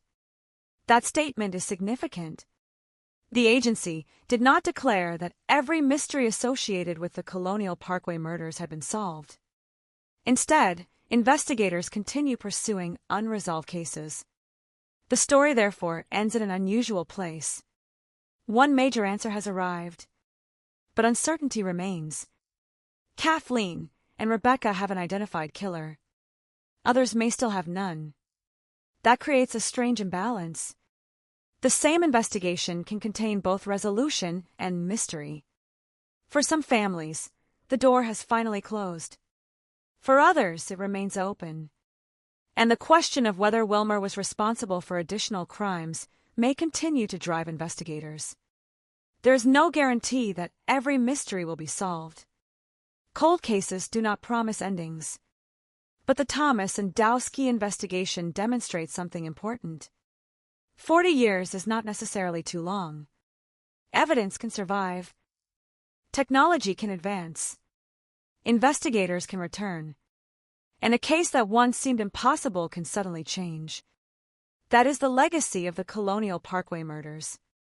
Not only the horror, not only the mystery, but the persistence. The refusal to accept that an unsolved murder must remain unsolved forever. Part 10. For nearly 4 decades, the names Kathleen Thomas and Rebecca Dowski were attached to a question. Who killed them? On January 20th, 2026, that question changed. The FBI announced that Alan Wade Wilmer Sr. was responsible. The announcement represented the culmination of years of work by federal, state, and local investigators. The FBI Norfolk Field Office credited advances in forensic technology and DNA analysis, along with exhaustive case review. The Virginia State Police and other law enforcement partners contributed to the investigation. The case had crossed generations of investigators. Some of the people who first responded to the scene were no longer working. Some were retired. Some had died. But the investigation continued. That is perhaps the most remarkable part of the story. The original detectives could not solve it. The next generation could not solve it. The next generation after that still could not solve it. But eventually, investigators armed with modern forensic science could. The breakthrough did not erase the decades of failure. It demonstrated the value of persistence. Every old report mattered. Every preserved piece of evidence mattered. Every interview mattered. Even the things that seemed irrelevant in 1986 could become meaningful decades later. That is why investigators preserve evidence. Because they cannot predict what science will be capable of in the future. In 1986, a biological trace might have been only a biological trace. Decades later, it could become a key to identity. That is the strange relationship between crime and technology. Criminals act in one era. Investigators may solve their crimes in another. The evidence becomes a bridge between the two. In the Colonial Parkway case, that bridge led to Wilmer. But the story is not only about technology. It is about people who refused to let the victims disappear. Investigators continued working. Families continued asking questions. Law enforcement agencies continued sharing information. The case remained alive. The FBI described the work as a demonstration of its commitment to never give up on victims or their families. That phrase may sound familiar in law enforcement announcements. But in this case, the timeline gives it weight. Nearly 40 years is a long time. For a human life, it can be an entire generation. Children become adults. Adults become grandparents. The people who were young in 1986 may be elderly by 2026. And yet the murders remained unresolved. For Kathleen and Rebecca's families, the passage of time could never turn the tragedy into history. It remained personal. The announcement finally gave them something they had been denied. A name. A factual conclusion. And a measure of closure. But closure is not the same as forgetting. The families will still remember the women as they were before the murders. That is perhaps the most important part of any cold case resolution. The killer may become famous. The suspect may dominate headlines. But the victim should remain at the center. Kathleen Thomas was more than a crime victim. Rebecca Dowski was more than a cold case photograph. They were young women with lives that had barely begun. The violence ended their futures. The investigation then spent decades trying to explain why. Now the official answer is Wilmer. But the story also reminds us that justice can arrive in strange forms. Sometimes justice is a courtroom. Sometimes it is a conviction. Sometimes it is an arrest. And sometimes, when the suspect has already died, justice is simply the truth being established.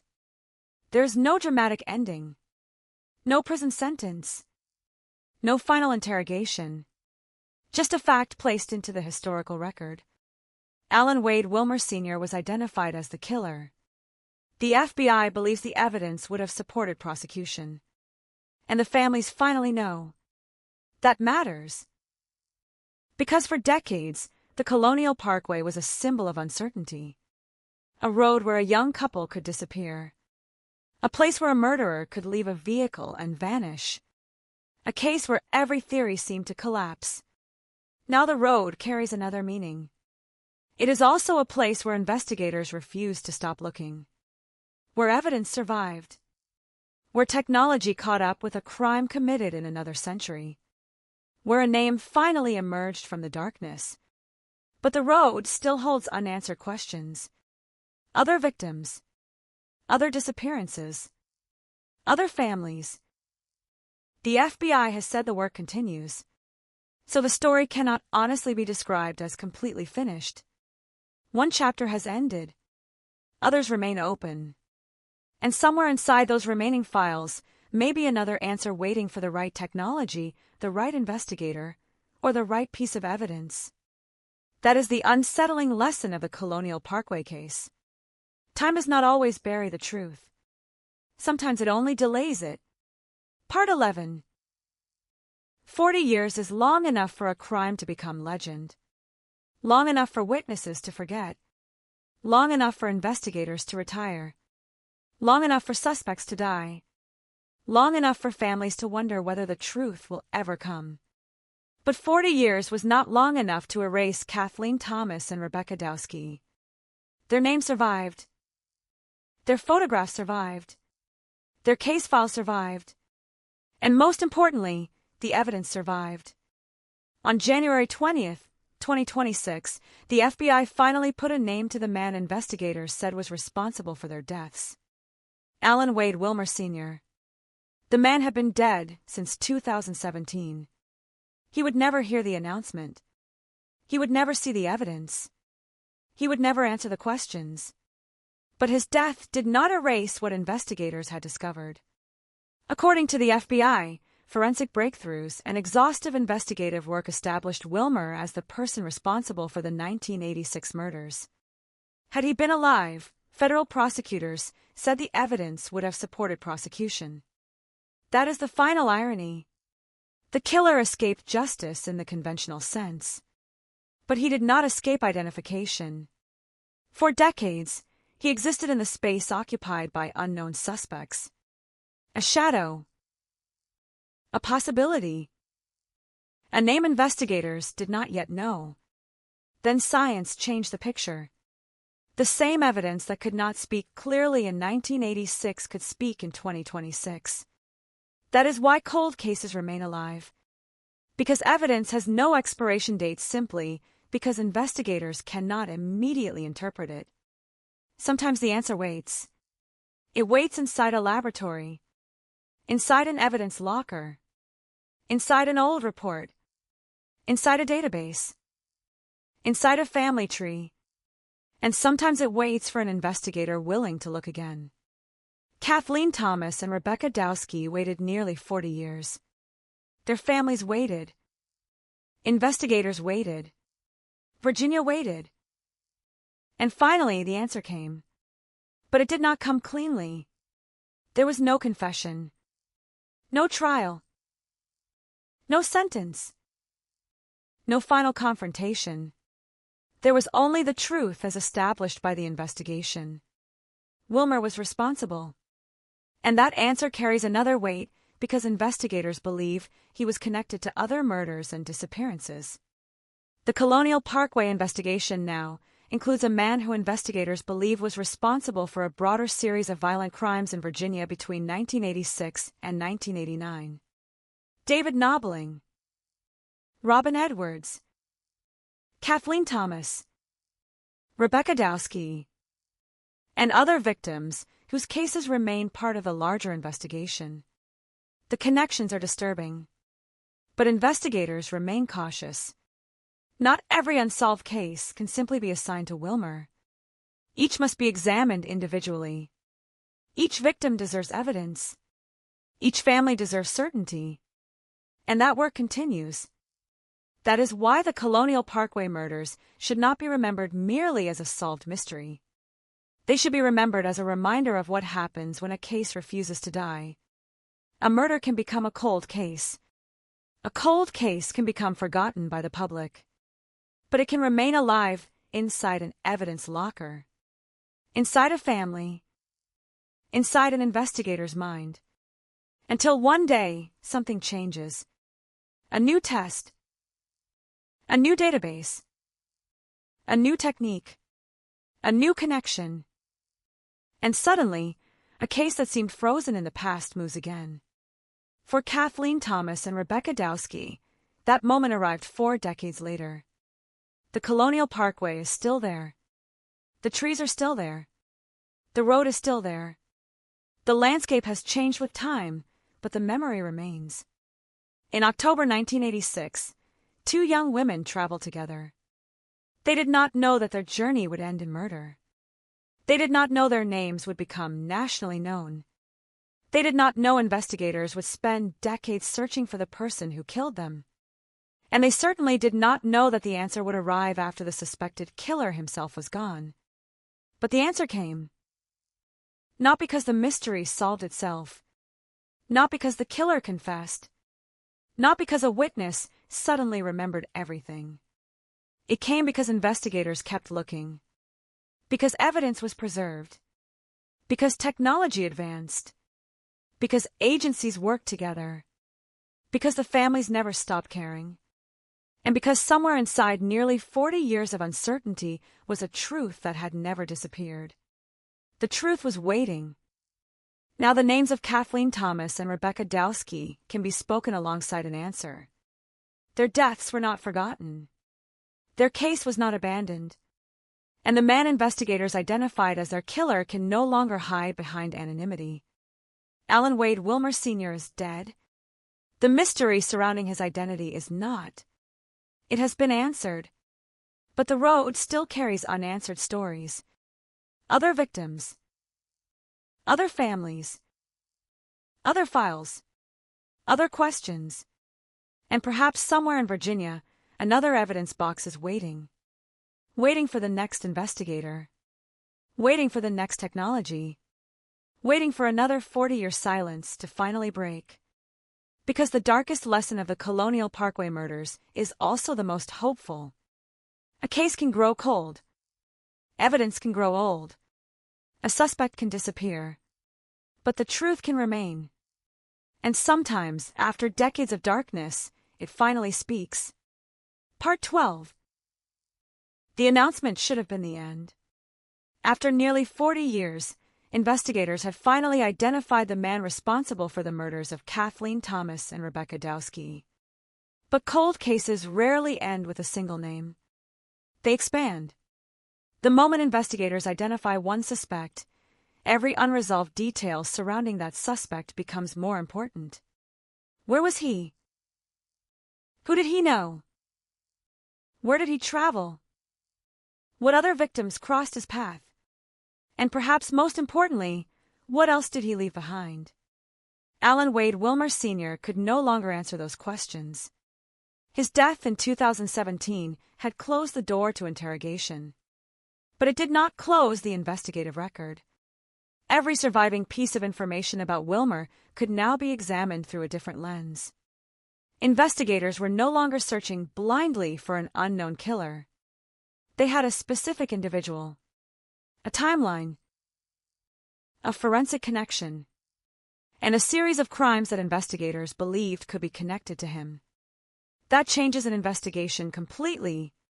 Before the identification, investigators had to ask, who could have done this? After the identification, they could ask, what else did this person do?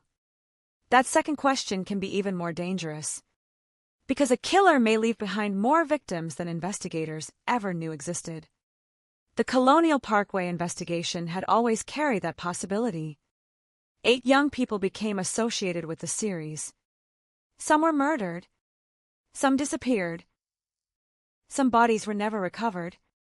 For decades, investigators had tried to determine whether a single offender could explain the pattern. Now Wilmer provided a powerful new investigative focus. But there was still a line investigators could not cross without evidence. A connection had to be proven. The existence of a pattern was not enough. The fact that Wilmer was linked to several crimes did not automatically make him responsible for every disappearance in Virginia. Each case had to be examined separately. Each victim had to be treated as an individual. That distinction is what separates an investigation from a conspiracy theory. And it is why the Colonial Parkway story remains unfinished. The identification of Wilmer solved one of the most important questions. But it also created new ones. Could modern DNA testing connect him to additional evidence? Could previously unidentified biological material produce another match? Could investigators find previously overlooked witnesses? Could old records reveal movements that had been invisible in the 1980s? Could families who had spent decades waiting finally receive answers of their own? Those questions now carry new weight, because the case is no longer an investigation into a faceless killer. It is an investigation into the legacy of a man investigators believe was responsible for multiple violent crimes. The difference is enormous. For years, the killer was somewhere in the unknown. Now he has a name. And names can be investigated. A name can be connected to property records, employment records, vehicles, relationships, locations, friends, family, travel, and other criminal investigations. The past becomes a map. Every location becomes a potential clue. Every relationship becomes a possible connection. Every old piece of evidence can be reconsidered. That is why the Wilmer identification may ultimately prove more important than the 2 murders it directly resolved. It could provide a key to the larger Colonial Parkway mystery. For families whose loved ones disappeared in the same era, the announcement may have created a complicated mixture of hope and fear. Hope that their own case could finally be solved. Fear that the answer might reveal something even more painful. For decades, some families had no certainty about what happened. No body. No grave. No final moment. Only an unanswered question. That kind of uncertainty can become its own form of trauma. And now, for the first time, investigators have a confirmed offender connected to multiple Virginia crimes from the same period.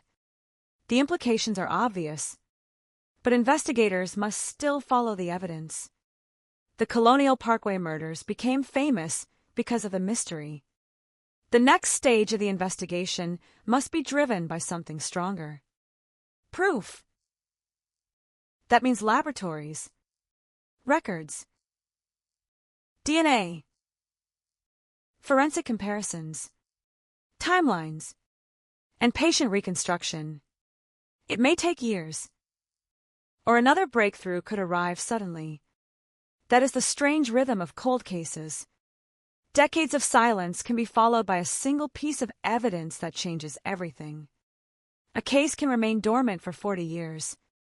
Then, one morning, a laboratory result arrives. A name appears. A family receives a phone call. A press conference is scheduled. And history changes. That happened with Kathleen Thomas and Rebecca Dowski. The question that had haunted Virginia for nearly 4 decades finally had an answer. But now another question remains. How much more truth is still hidden? The Colonial Parkway Road has already given investigators one of the darkest mysteries in Virginia criminal history. The Wilmer identification has shown that the mystery was never as empty as it appeared. The killer had a life. He had movements. He had connections. And according to investigators, he had victims. The evidence survived him. That may be the most important fact of all. Because Wilmer is gone. But the investigation is not. And as long as investigators continue examining the remaining cases, the Colonial Parkway story remains open. Not because the killer is still hiding, but because the full truth may still be waiting to be discovered. The road is quiet now. Cars pass through. People travel. Most know nothing about what happened there. But beneath that ordinary movement lies a history written in unanswered questions. For Kathleen Thomas and Rebecca Dowski, one question has finally been answered. For others, the waiting continues. And somewhere inside the remaining evidence may be another name.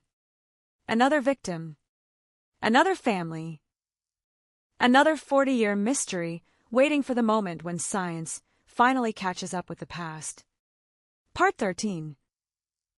For 40 years, the most important evidence in the Colonial Parkway murders existed in a world before smartphones, before social media, before modern genetic genealogy, before investigators could search enormous databases with a few keystrokes. In 1986, an investigation depended heavily on human memory. A witness remembered a vehicle. Someone remembered a conversation. Someone else remembered seeing a person. Detectives wrote everything down. Photographs were developed. Evidence was packaged by hand. Reports were typed. And then the years began to pass. That old evidence became something different. It became a time capsule. Every object preserved from the original investigation represented a message from the past. The message was incomplete. Sometimes it was barely visible. But it was still there. And modern investigators learned how to read it. That is the extraordinary part of the Thomas and Dowski investigation. The killer did not leave behind a confession. He left behind evidence. Evidence that investigators could not fully exploit in 1986. Evidence that waited for technology to catch up. When the FBI announced Wilmer's identification in 2026, it was not simply announcing the end of an investigation. It was demonstrating what happens when old evidence is examined with modern forensic capabilities. The case had crossed an enormous technological gap. In 1986, DNA evidence was still relatively new to criminal investigations. By 2026, forensic laboratories had decades of accumulated knowledge. Techniques had become more sensitive. Databases had expanded. Investigators had learned how to extract information from increasingly difficult samples. The difference was enormous, and it changed the meaning of evidence collected 40 years earlier. A microscopic trace could become a connection. A connection could become an identification. An identification could transform a mystery into a historical fact. That process is difficult to understand unless we remember how much the world changed between 1986 and 2026. When Kathleen Thomas and Rebecca Dowski were killed, the internet was not part of ordinary life. There were no mobile phones in every pocket. There was no instant location history. No social media timeline. No digital surveillance network recording ordinary movement. Investigators could not simply reconstruct someone's night through technology. They had to ask people. And people forget. Memory is not a recording. It changes. Details disappear. Dates become confused. Faces become harder to remember. Vehicles look different after decades. A person who was 20 in 1986 may be 60 in 2026. The witness who once seemed certain may no longer remember what happened. That is why physical evidence becomes so valuable. It does not age in the same way memory does. A biological trace does not suddenly remember differently. A preserved object does not change its story because 40 years have passed. And when technology improves, the object can sometimes reveal information that investigators could not see before. That is exactly why cold case units exist. They understand that yesterday's limitations are not necessarily tomorrow's limitations. A case that could not be solved in 1986 may be solvable in 1996. A case impossible in 1996 may become solvable in 2006. A case still unresolved in 2006 may suddenly break in 2026. The Colonial Parkway investigation followed that pattern. The FBI had already demonstrated its willingness to revisit the evidence. In 2009, investigators conducted a major review of the case files and suspects. The investigation was not simply placed in storage. It was reopened to modern examination. That decision would eventually matter. Because without preserved evidence, modern forensic science has nothing to examine. The passage of time can destroy evidence. But sometimes evidence survives remarkably well. A piece of clothing, a biological sample, a photograph, a document, a vehicle, a physical trace. Each can remain frozen in the investigative record. The challenge is recognizing which piece matters. Investigators can spend years looking at thousands of details. Most will lead nowhere. That is normal. A cold case is not solved because every clue is important. It is solved because eventually investigators find the clue that changes the meaning of everything around it. The Wilmer identification did exactly that. For decades, investigators had an unknown offender. Now they had a name. And once a name exists, investigators can work backward. They can reconstruct. They can compare. They can test. They can search. They can ask questions that were impossible before. Who was Alan Wilmer in 1986? Where was he living? What were his movements? Who knew him? What vehicles did he have access to? Where did he spend time? Did his known activities overlap with the victims? Were there other cases involving similar circumstances? These questions do not automatically establish guilt, but they create investigative pathways. And pathways are what cold case investigators need. The most haunting possibility is that the answer may have been sitting in those pathways for decades. Perhaps the evidence was always there.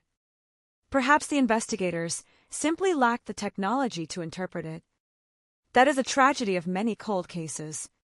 The truth can exist long before anyone knows how to prove it. For Kathleen and Rebecca, that truth was hidden inside an investigation that outlived generations. Their families had to wait while science developed. They had to watch the case move from one generation of investigators to another. They had to live through years when headlines disappeared and public attention faded. But the evidence remained. And eventually, the silence broke. The name Alan Wilmer emerged. A man who had died years earlier. A man who would never face a jury. A man whose identification came after the conventional window for prosecution had already closed. But the historical record could still be corrected. For decades, the question had been, who killed them? Now investigators could answer. Wilmer. That answer cannot undo October 1986. It cannot restore the lives that were taken. It cannot erase the years of uncertainty. But it can change the way those two women are remembered. They are no longer victims of an unknown killer. Their case is no longer an anonymous mystery. There is a name attached to the crime. And that name came from evidence that survived longer than the man himself. The Colonial Parkway remains a road. Cars still travel it. Trees still surround it. The landscape still appears peaceful. But history does not disappear simply because the scenery looks ordinary. Sometimes the darkest stories are hidden beneath the most familiar places. And sometimes the evidence of those stories waits silently for decades. Until someone looks again. Until science asks a new question. Until a forgotten clue becomes the key.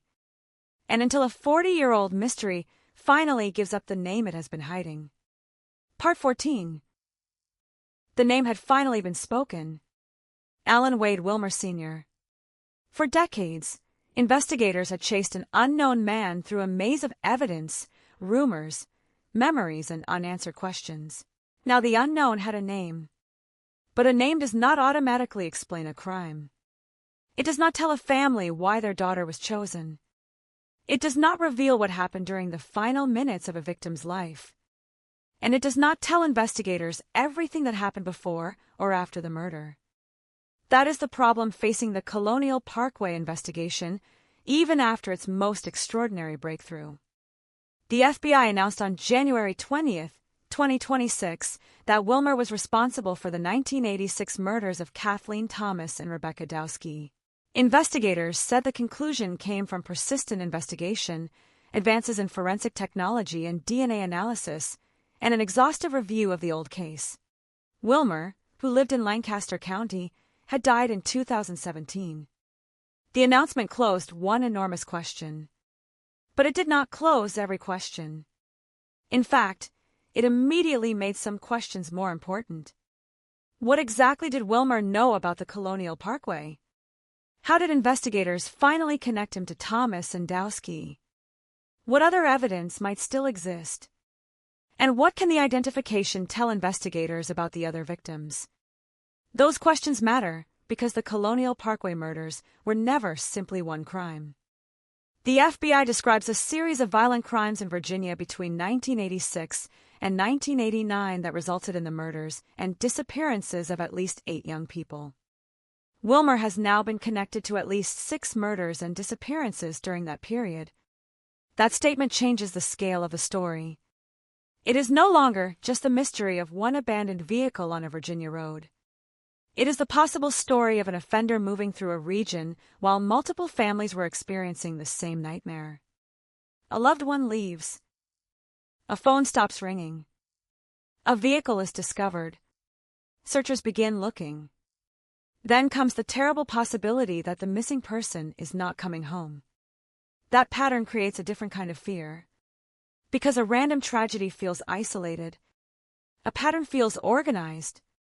And patterns are what investigators look for when they believe one offender may be responsible for multiple crimes. But patterns must be proven. That remains critical. The fact that Wilmer has been identified in connection with multiple cases does not mean every unsolved disappearance in Virginia has been explained. The FBI has explicitly said that investigators continue actively pursuing other unsolved cases related to the Colonial Parkway murders. That means the investigation remains alive. The 2026 announcement is a milestone, not a final line.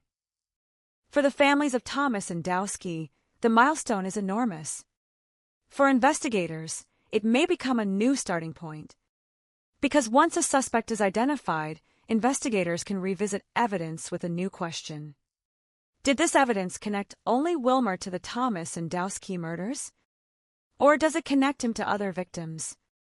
That distinction could determine whether the coming years produce more answers. The previous history of the case shows why such questions are reasonable. In 2009, the FBI publicly described the Colonial Parkway investigation as one involving extensive review of old evidence and suspects. Agents had gone back through thousands of reports and continued seeking information. That work demonstrated something important. The case was never truly abandoned. It was simply waiting for better tools. And modern forensic science provided those tools. Technology changed the investigation from a search through human recollection into a search through measurable evidence. That shift can be transformative. Memory can disappear. DNA can remain. A witness may forget a face. A biological trace can still identify a person.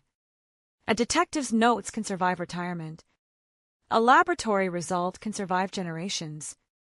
That is why old evidence suddenly becomes valuable again. The evidence does not know that 40 years have passed. It simply waits. The same can be said about unanswered questions. For 4 decades, the families carried them. Now some questions have answers. But other questions have become sharper. Take Richard Call and Cassandra Haley. Their vehicle was found unattended near Colonial Parkway in April 1988. Their disappearance has been part of the broader investigation for decades. Their absence remains different from the Thomas and Dowski case. Kathleen and Rebecca were found. Richard and Cassandra were not. There is no final scene, no recovery of their bodies, no complete physical ending. That changes everything for a family. Without remains, the uncertainty becomes almost physical. Where did they go? What happened after the vehicle was abandoned? Who was the last person to see them? Were they victims of the same offender? Was Wilmer involved? Those questions cannot be answered simply by pointing to his name. They require evidence. That is why the FBI's statement that other cases remain under active investigation matters so much. Investigators are not treating the 2026 breakthrough as permission to stop. They are treating it as an opportunity to continue. Every remaining case can now be examined against a much clearer investigative background. The Wilmer identification may reveal patterns that were previously invisible. It may allow investigators to compare known evidence across cases. It may show whether particular locations, vehicles, or circumstances were connected. Or it may reveal that some crimes were unrelated. Either conclusion would matter. Because solving a cold case is not about making the biggest theory possible. It is about narrowing the truth, one fact at a time. The Colonial Parkway investigation has now crossed a remarkable boundary. For nearly 40 years, investigators did not know who killed Thomas and Dowski. Now they do. That means the case has moved from identification to reconstruction. Reconstruction can be just as difficult. Investigators must determine not only who was responsible, but how the crime unfolded. Where did the offender encounter the victims? How did he gain access to the vehicle? Was he known to them? Did he approach them intentionally? Did he choose the location? How long was he there? What did he leave behind? The answers to those questions may remain partly hidden. Some may never be known. Wilmer cannot provide them. He died before the FBI's conclusion became public. That creates an unusual ending. The suspect has been identified, but the suspect cannot be questioned. There will be no confession, no explanation, no motive stated directly by the man himself. The investigators, therefore, have to let the evidence tell the story. And evidence is often silent about motive. It can establish identity. It can establish contact. It can place a person somewhere. But it cannot always explain why a human being chose to commit an act of unimaginable violence. That question may remain forever. Why these women? Why this location? Why that night? Why them? Perhaps those answers are buried permanently with Wilmer. And that may be the final mystery of the Colonial Parkway murders. The killer has finally been named. But the silence around his motives remains. Part 15. There is another reason the Colonial Parkway case remains so powerful. It forces us to confront the difference between solving a crime and understanding it. A crime can be solved technically. A suspect can be identified. Evidence can establish responsibility. But understanding why something happened is often much harder. For Kathleen Thomas and Rebecca Dowski, the essential question was never merely who. Their families deserve to know what happened. They deserve to know why the young women they loved never came home. That is why the 2026 announcement carries such emotional weight. The FBI did not simply announce a forensic breakthrough. It acknowledged families who had waited nearly 4 decades. The agency specifically thanked the families for their patience, strength, and perseverance. Those words describe a period of time that most people can hardly imagine. 40 years is more than a long investigation. It is an entire lifetime. A child can be born after the murders and reach middle age before the killer is identified. A sibling can spend decades wondering. A parent can die without knowing. A friend can grow old carrying memories of someone who never had the opportunity to grow old themselves. That is what time does to a cold case. It changes everyone except the victim. The victim remains the age they were when they died. The world keeps moving. Kathleen Thomas remains 27. Rebecca Dowski remains 21. The years continue, but they do not. That fact is one of the most painful elements of unresolved murder cases. And yet, it is also why these investigations matter. Because every victim deserves to be remembered as a person rather than reduced to a case number. The FBI's 2026 announcement described Thomas as compassionate, intelligent, and deeply connected to her family and friends. Dowski was remembered as a talented musician and college student known for creativity, kindness, and a love of music. Those descriptions are more than background. They restore something that a crime can take away: identity. The killer took their lives. He did not get to define who they were. Kathleen was not simply the woman found in a Honda. Rebecca was not simply the second victim beside her. They were individuals. People with relationships. People with futures. People who were expected to keep living. That is why the final identification matters. It separates the victims from the mystery. The mystery is now about the killer. The women can begin to return to being remembered for who they were.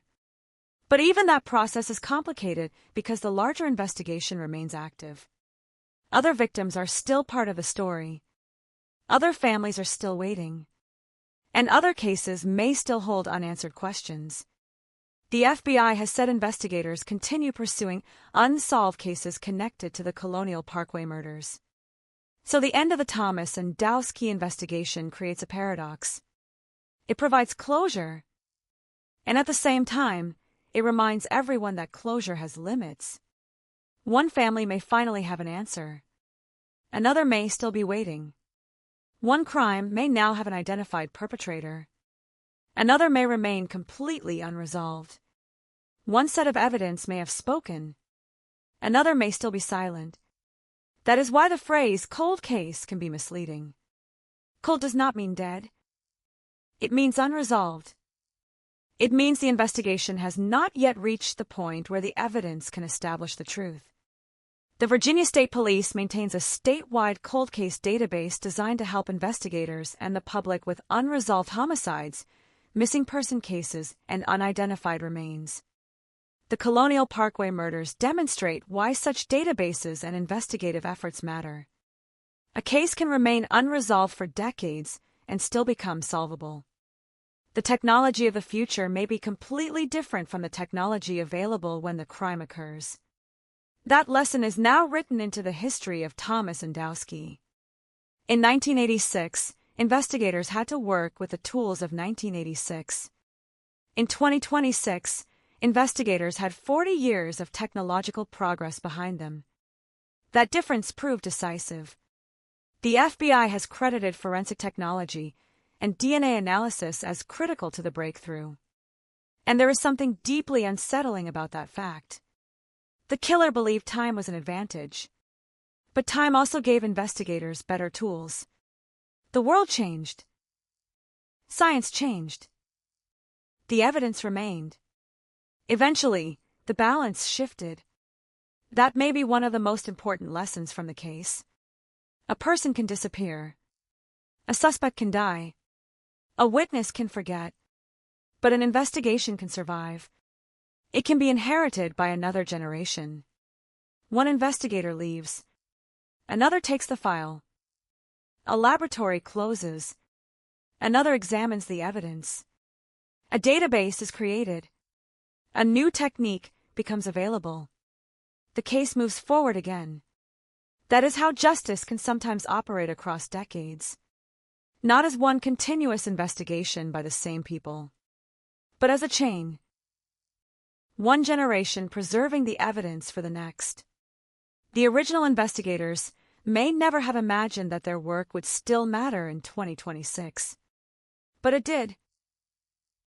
Every photograph, every report, every preserved item, every interview, every decision to keep the case open. All of it became part of the bridge between 1986 and 2026. And at the far end of that bridge was a name. Alan Wade Wilmer Sr. A name that had been hidden from public understanding for decades. Now it stands in the official record. But the road itself remains. The trees remain. The darkness still falls. And somewhere beyond the headlines, families continue waiting for the next answer. Because the Colonial Parkway murders did not become famous simply because they were violent. They became infamous because the victims disappeared into a mystery that refused to end. Now, one part of that mystery has been solved. The rest still waits. And until every unanswered question has an evidence-based answer, the road will continue to carry a history that Virginia has never fully escaped. Part 16. The name Alan Wade Wilmer Sr. did more than solve a murder. It changed the architecture of the entire investigation. For decades, investigators have been standing at the edge of a mystery with no confirmed center. There were victims, there were crime scenes, there were disappearances, there were similarities, there were suspects. But there was no single identity that could explain the evidence. Then came January 20th, 2026. The FBI Norfolk Field Office announced that Wilmer, a Lancaster County resident who died in 2017, had been identified as the man who murdered Kathleen Thomas and Rebecca Dowski in 1986. The FBI said the conclusion resulted from persistent investigation, advances in forensic technology and DNA analysis, and an exhaustive review of the case. For the public, it was a headline. For investigators, it was something much larger. It was a new starting point. Because once a killer is identified, investigators can stop asking only who. They can begin asking how. How did he encounter the women? How did he approach them? How did he gain control of the situation? How did he move through the region? How did he remain unidentified for so long? And what else happened during the period when he was active? Those questions become more important because the FBI says Wilmer was connected to a series of at least 6 murders and disappearances of young people in Virginia between 1986 and 1989. The number changes the psychological landscape of the case. A single homicide can be horrifying. A suspected series creates a pattern. And patterns force investigators to look beyond one scene. They look at geography. They look at chronology. They look at victimology. They look at behavior. They compare details that once seemed unrelated. A remote road. A vehicle. A young couple. A disappearance. A body discovered near water. Another vehicle left behind. Another pair of victims. One event may be coincidence. 2 events may create suspicion. Several events can create a theory. But only evidence can turn that theory into a conclusion. That distinction drove the investigation for decades. In 2009, the FBI publicly described the enormous scale of the case review. More than 3,500 investigative reports were being examined, along with approximately 130 suspects whose histories and connections were being prioritized for further investigative action. Evidence including clothing, blood, hair and fibers was being prepared for advanced testing or re-examination. Imagine the volume. Boxes. Reports. Photographs. Laboratory notes. Interview transcripts. Names. Dates. Locations. Thousands of pieces of information scattered across decades. And somewhere inside that enormous archive was the path to Wilmer. That is what makes the case so remarkable.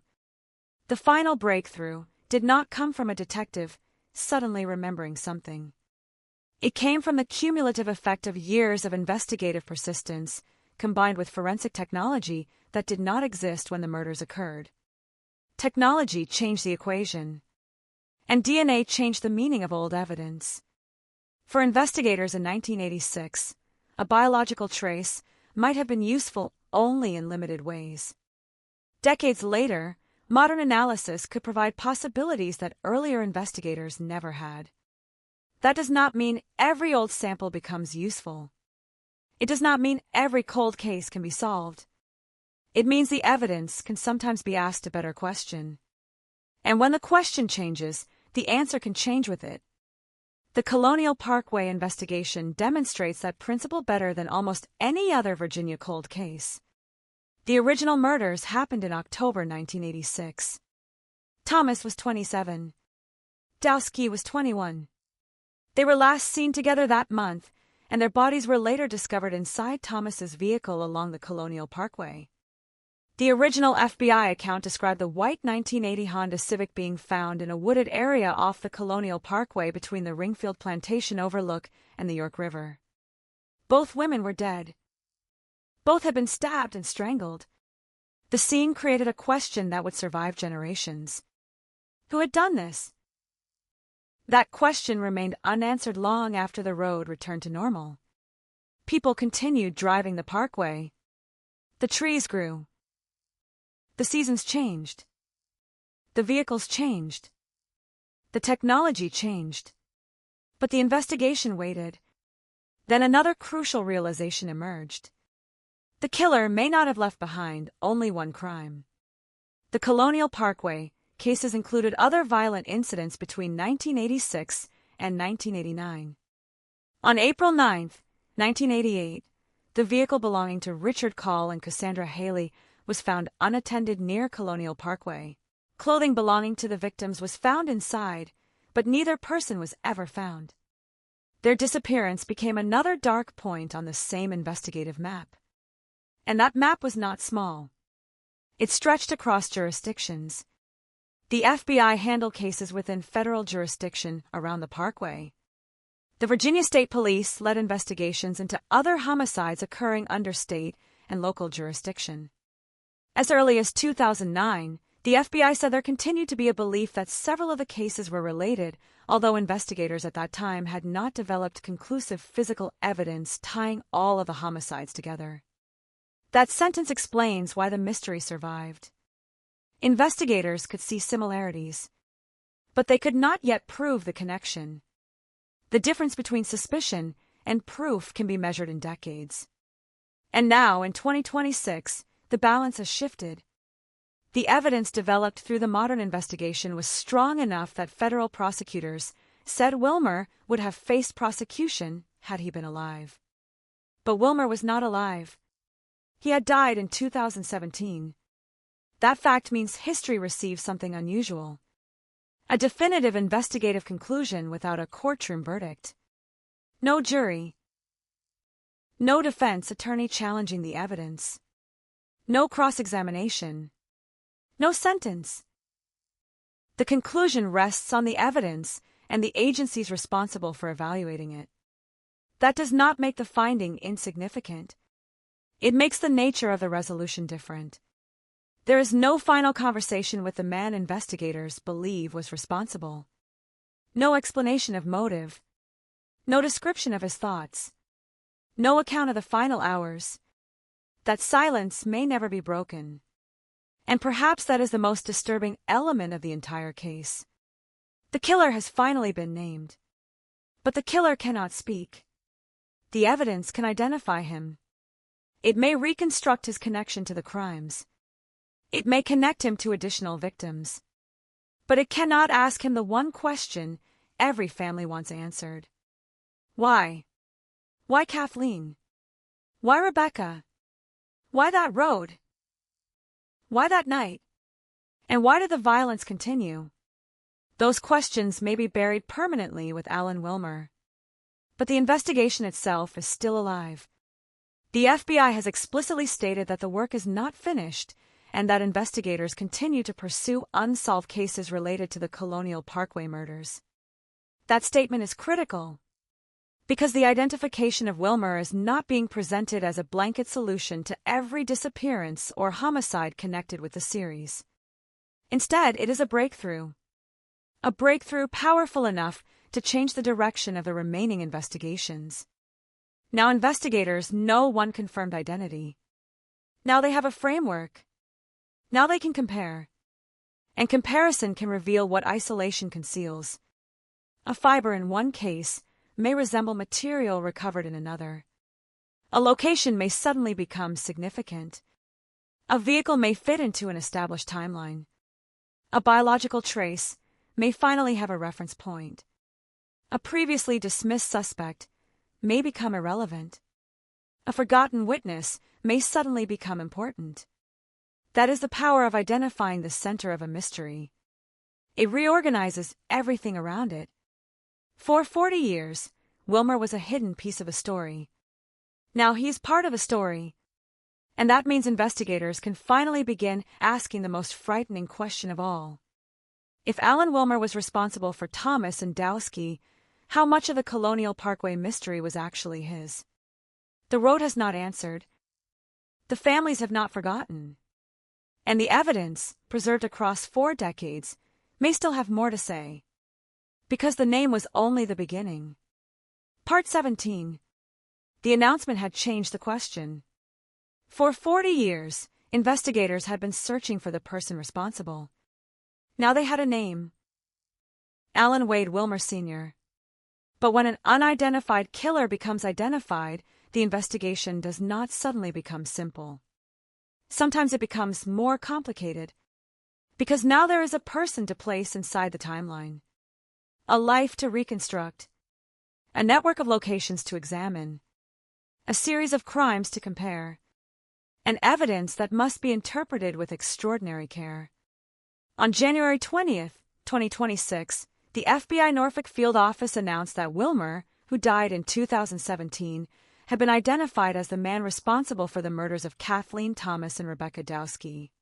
The FBI said the conclusion resulted from persistent investigation and breakthroughs in forensic technology and DNA analysis, combined with an exhaustive review of the case. That announcement did something the investigators of 1986 could never have done.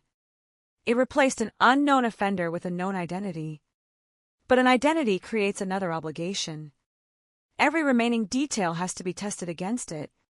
Investigators cannot simply say the mystery is over. They have to determine what the new evidence means.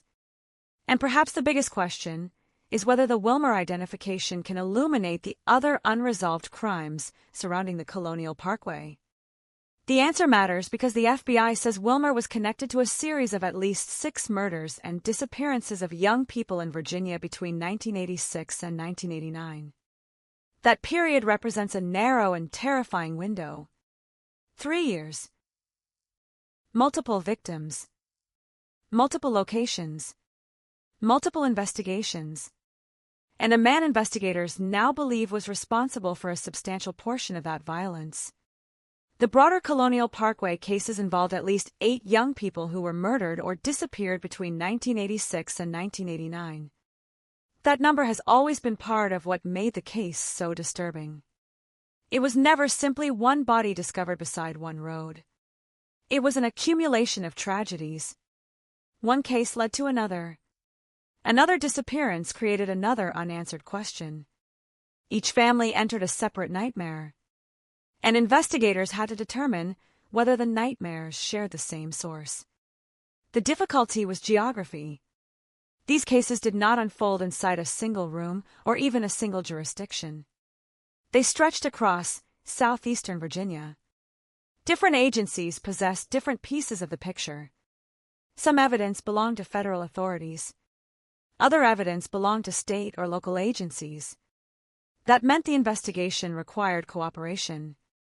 The FBI specifically credited its partnership with the Virginia State Police, Hampton Police Division, and Suffolk Police Department in reaching the 2026 resolution. That cooperation had existed for years. The case was too large for one agency to carry alone. And by the time modern forensic methods became available, the investigation had already accumulated decades of information.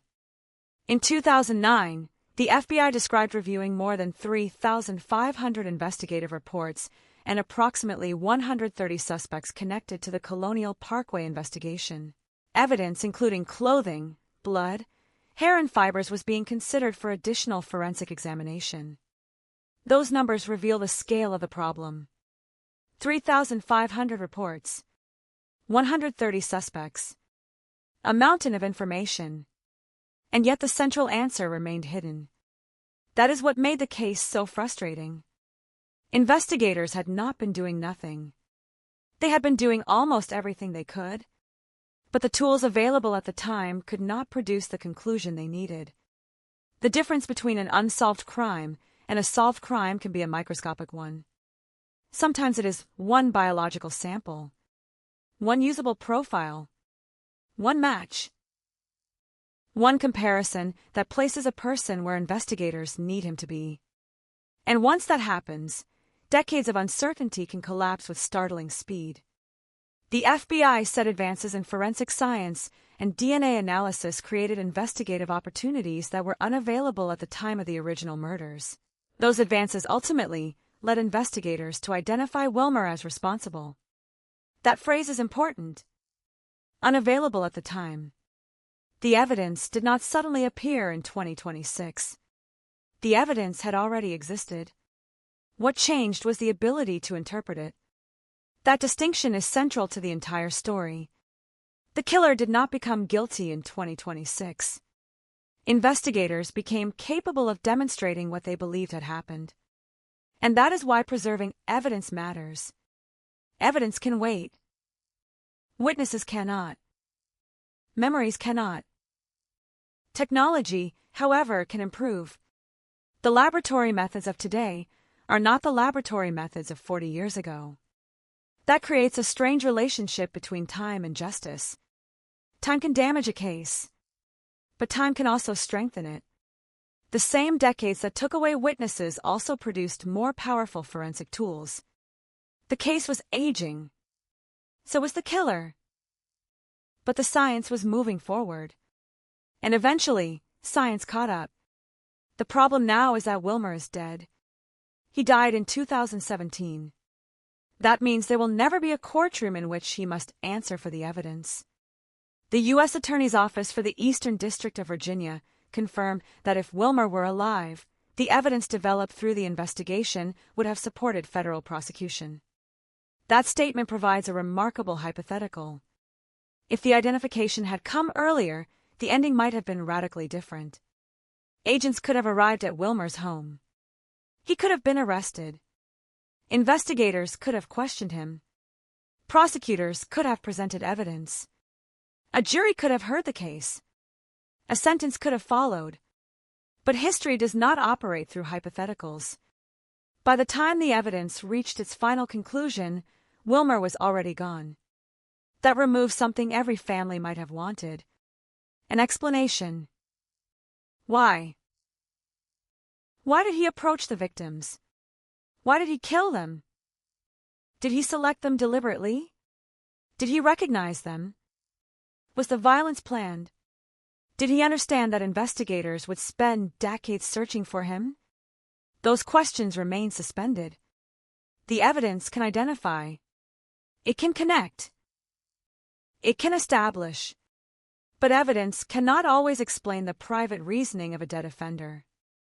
That silence is permanent. And perhaps it is the only silence the investigators cannot break. Yet another silence remains. The silence surrounding the other victims. The FBI has made clear that January 20th, 2026, marked an important milestone, but the work is not finished. Investigators continue actively pursuing unsolved cases related to the Colonial Parkway murders. That means the Wilmer identification is not being treated as a universal answer. It is a breakthrough. A major one. But each remaining case still requires evidence. That is especially important when the missing victims are involved. A homicide can leave a body. A disappearance may leave only traces. A vehicle. Clothing. Personal belongings. A last known location. A final phone call. Then nothing. The absence itself becomes the evidence. And investigators have to reconstruct an entire life from fragments. That is what happened with Richard Call and Cassandra Haley. Their vehicle was found unattended near the Colonial Parkway in April 1988. Their disappearance became part of the larger group of cases examined by investigators. The FBI's historical case records confirm that neither victim was found. For their families, that difference is enormous. There is no grave, no final recovery, No certainty about exactly where the lives ended. Only the knowledge that they disappeared. And now, nearly 4 decades later, a man investigators say was responsible for multiple killings and disappearances has been identified. That inevitably creates hope. Could he have been responsible for Call and Haley? Could evidence prove it? Could modern forensic science finally answer what happened? Those questions may become central to the continuing investigation. But they cannot be answered by assumption. They must be answered by evidence. That is the discipline the Colonial Parkway investigation has always required. Do not confuse similarity with proof. Do not confuse suspicion with identification. Do not confuse an infamous theory with a verified fact. The 2026 breakthrough is powerful precisely because investigators say they developed evidence strong enough to identify Wilmer as the killer of Thomas and Dowski. The remaining cases must meet that same standard. Because every victim deserves more than a theory. They deserve an answer. And the families deserve more than a headline.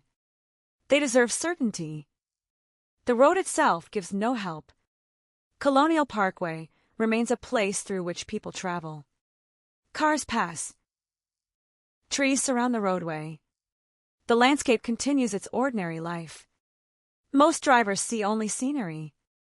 Few understand that the location became part of a case that consumed generations of investigators. The road looks peaceful because roads do not remember. People remember. Families remember. Investigators remember. And evidence remembers in a different way. It preserves facts. It preserves traces. It preserves the possibility that one day someone will ask the right question. For Kathleen Thomas and Rebecca Dowski, that question was finally answered. The killer was Alan Wade Wilmer Sr. But the answer did not close every door. It opened others. And behind those doors are cases still waiting for their own moment of recognition. The FBI has promised that the investigation continues. That means the Colonial Parkway story has entered a new phase. The killer is no longer faceless. The evidence has a center. And now investigators can begin searching outward. From 2 victims to 6 linked murders and disappearances, to the larger group of cases, to the unanswered names, to the family still waiting.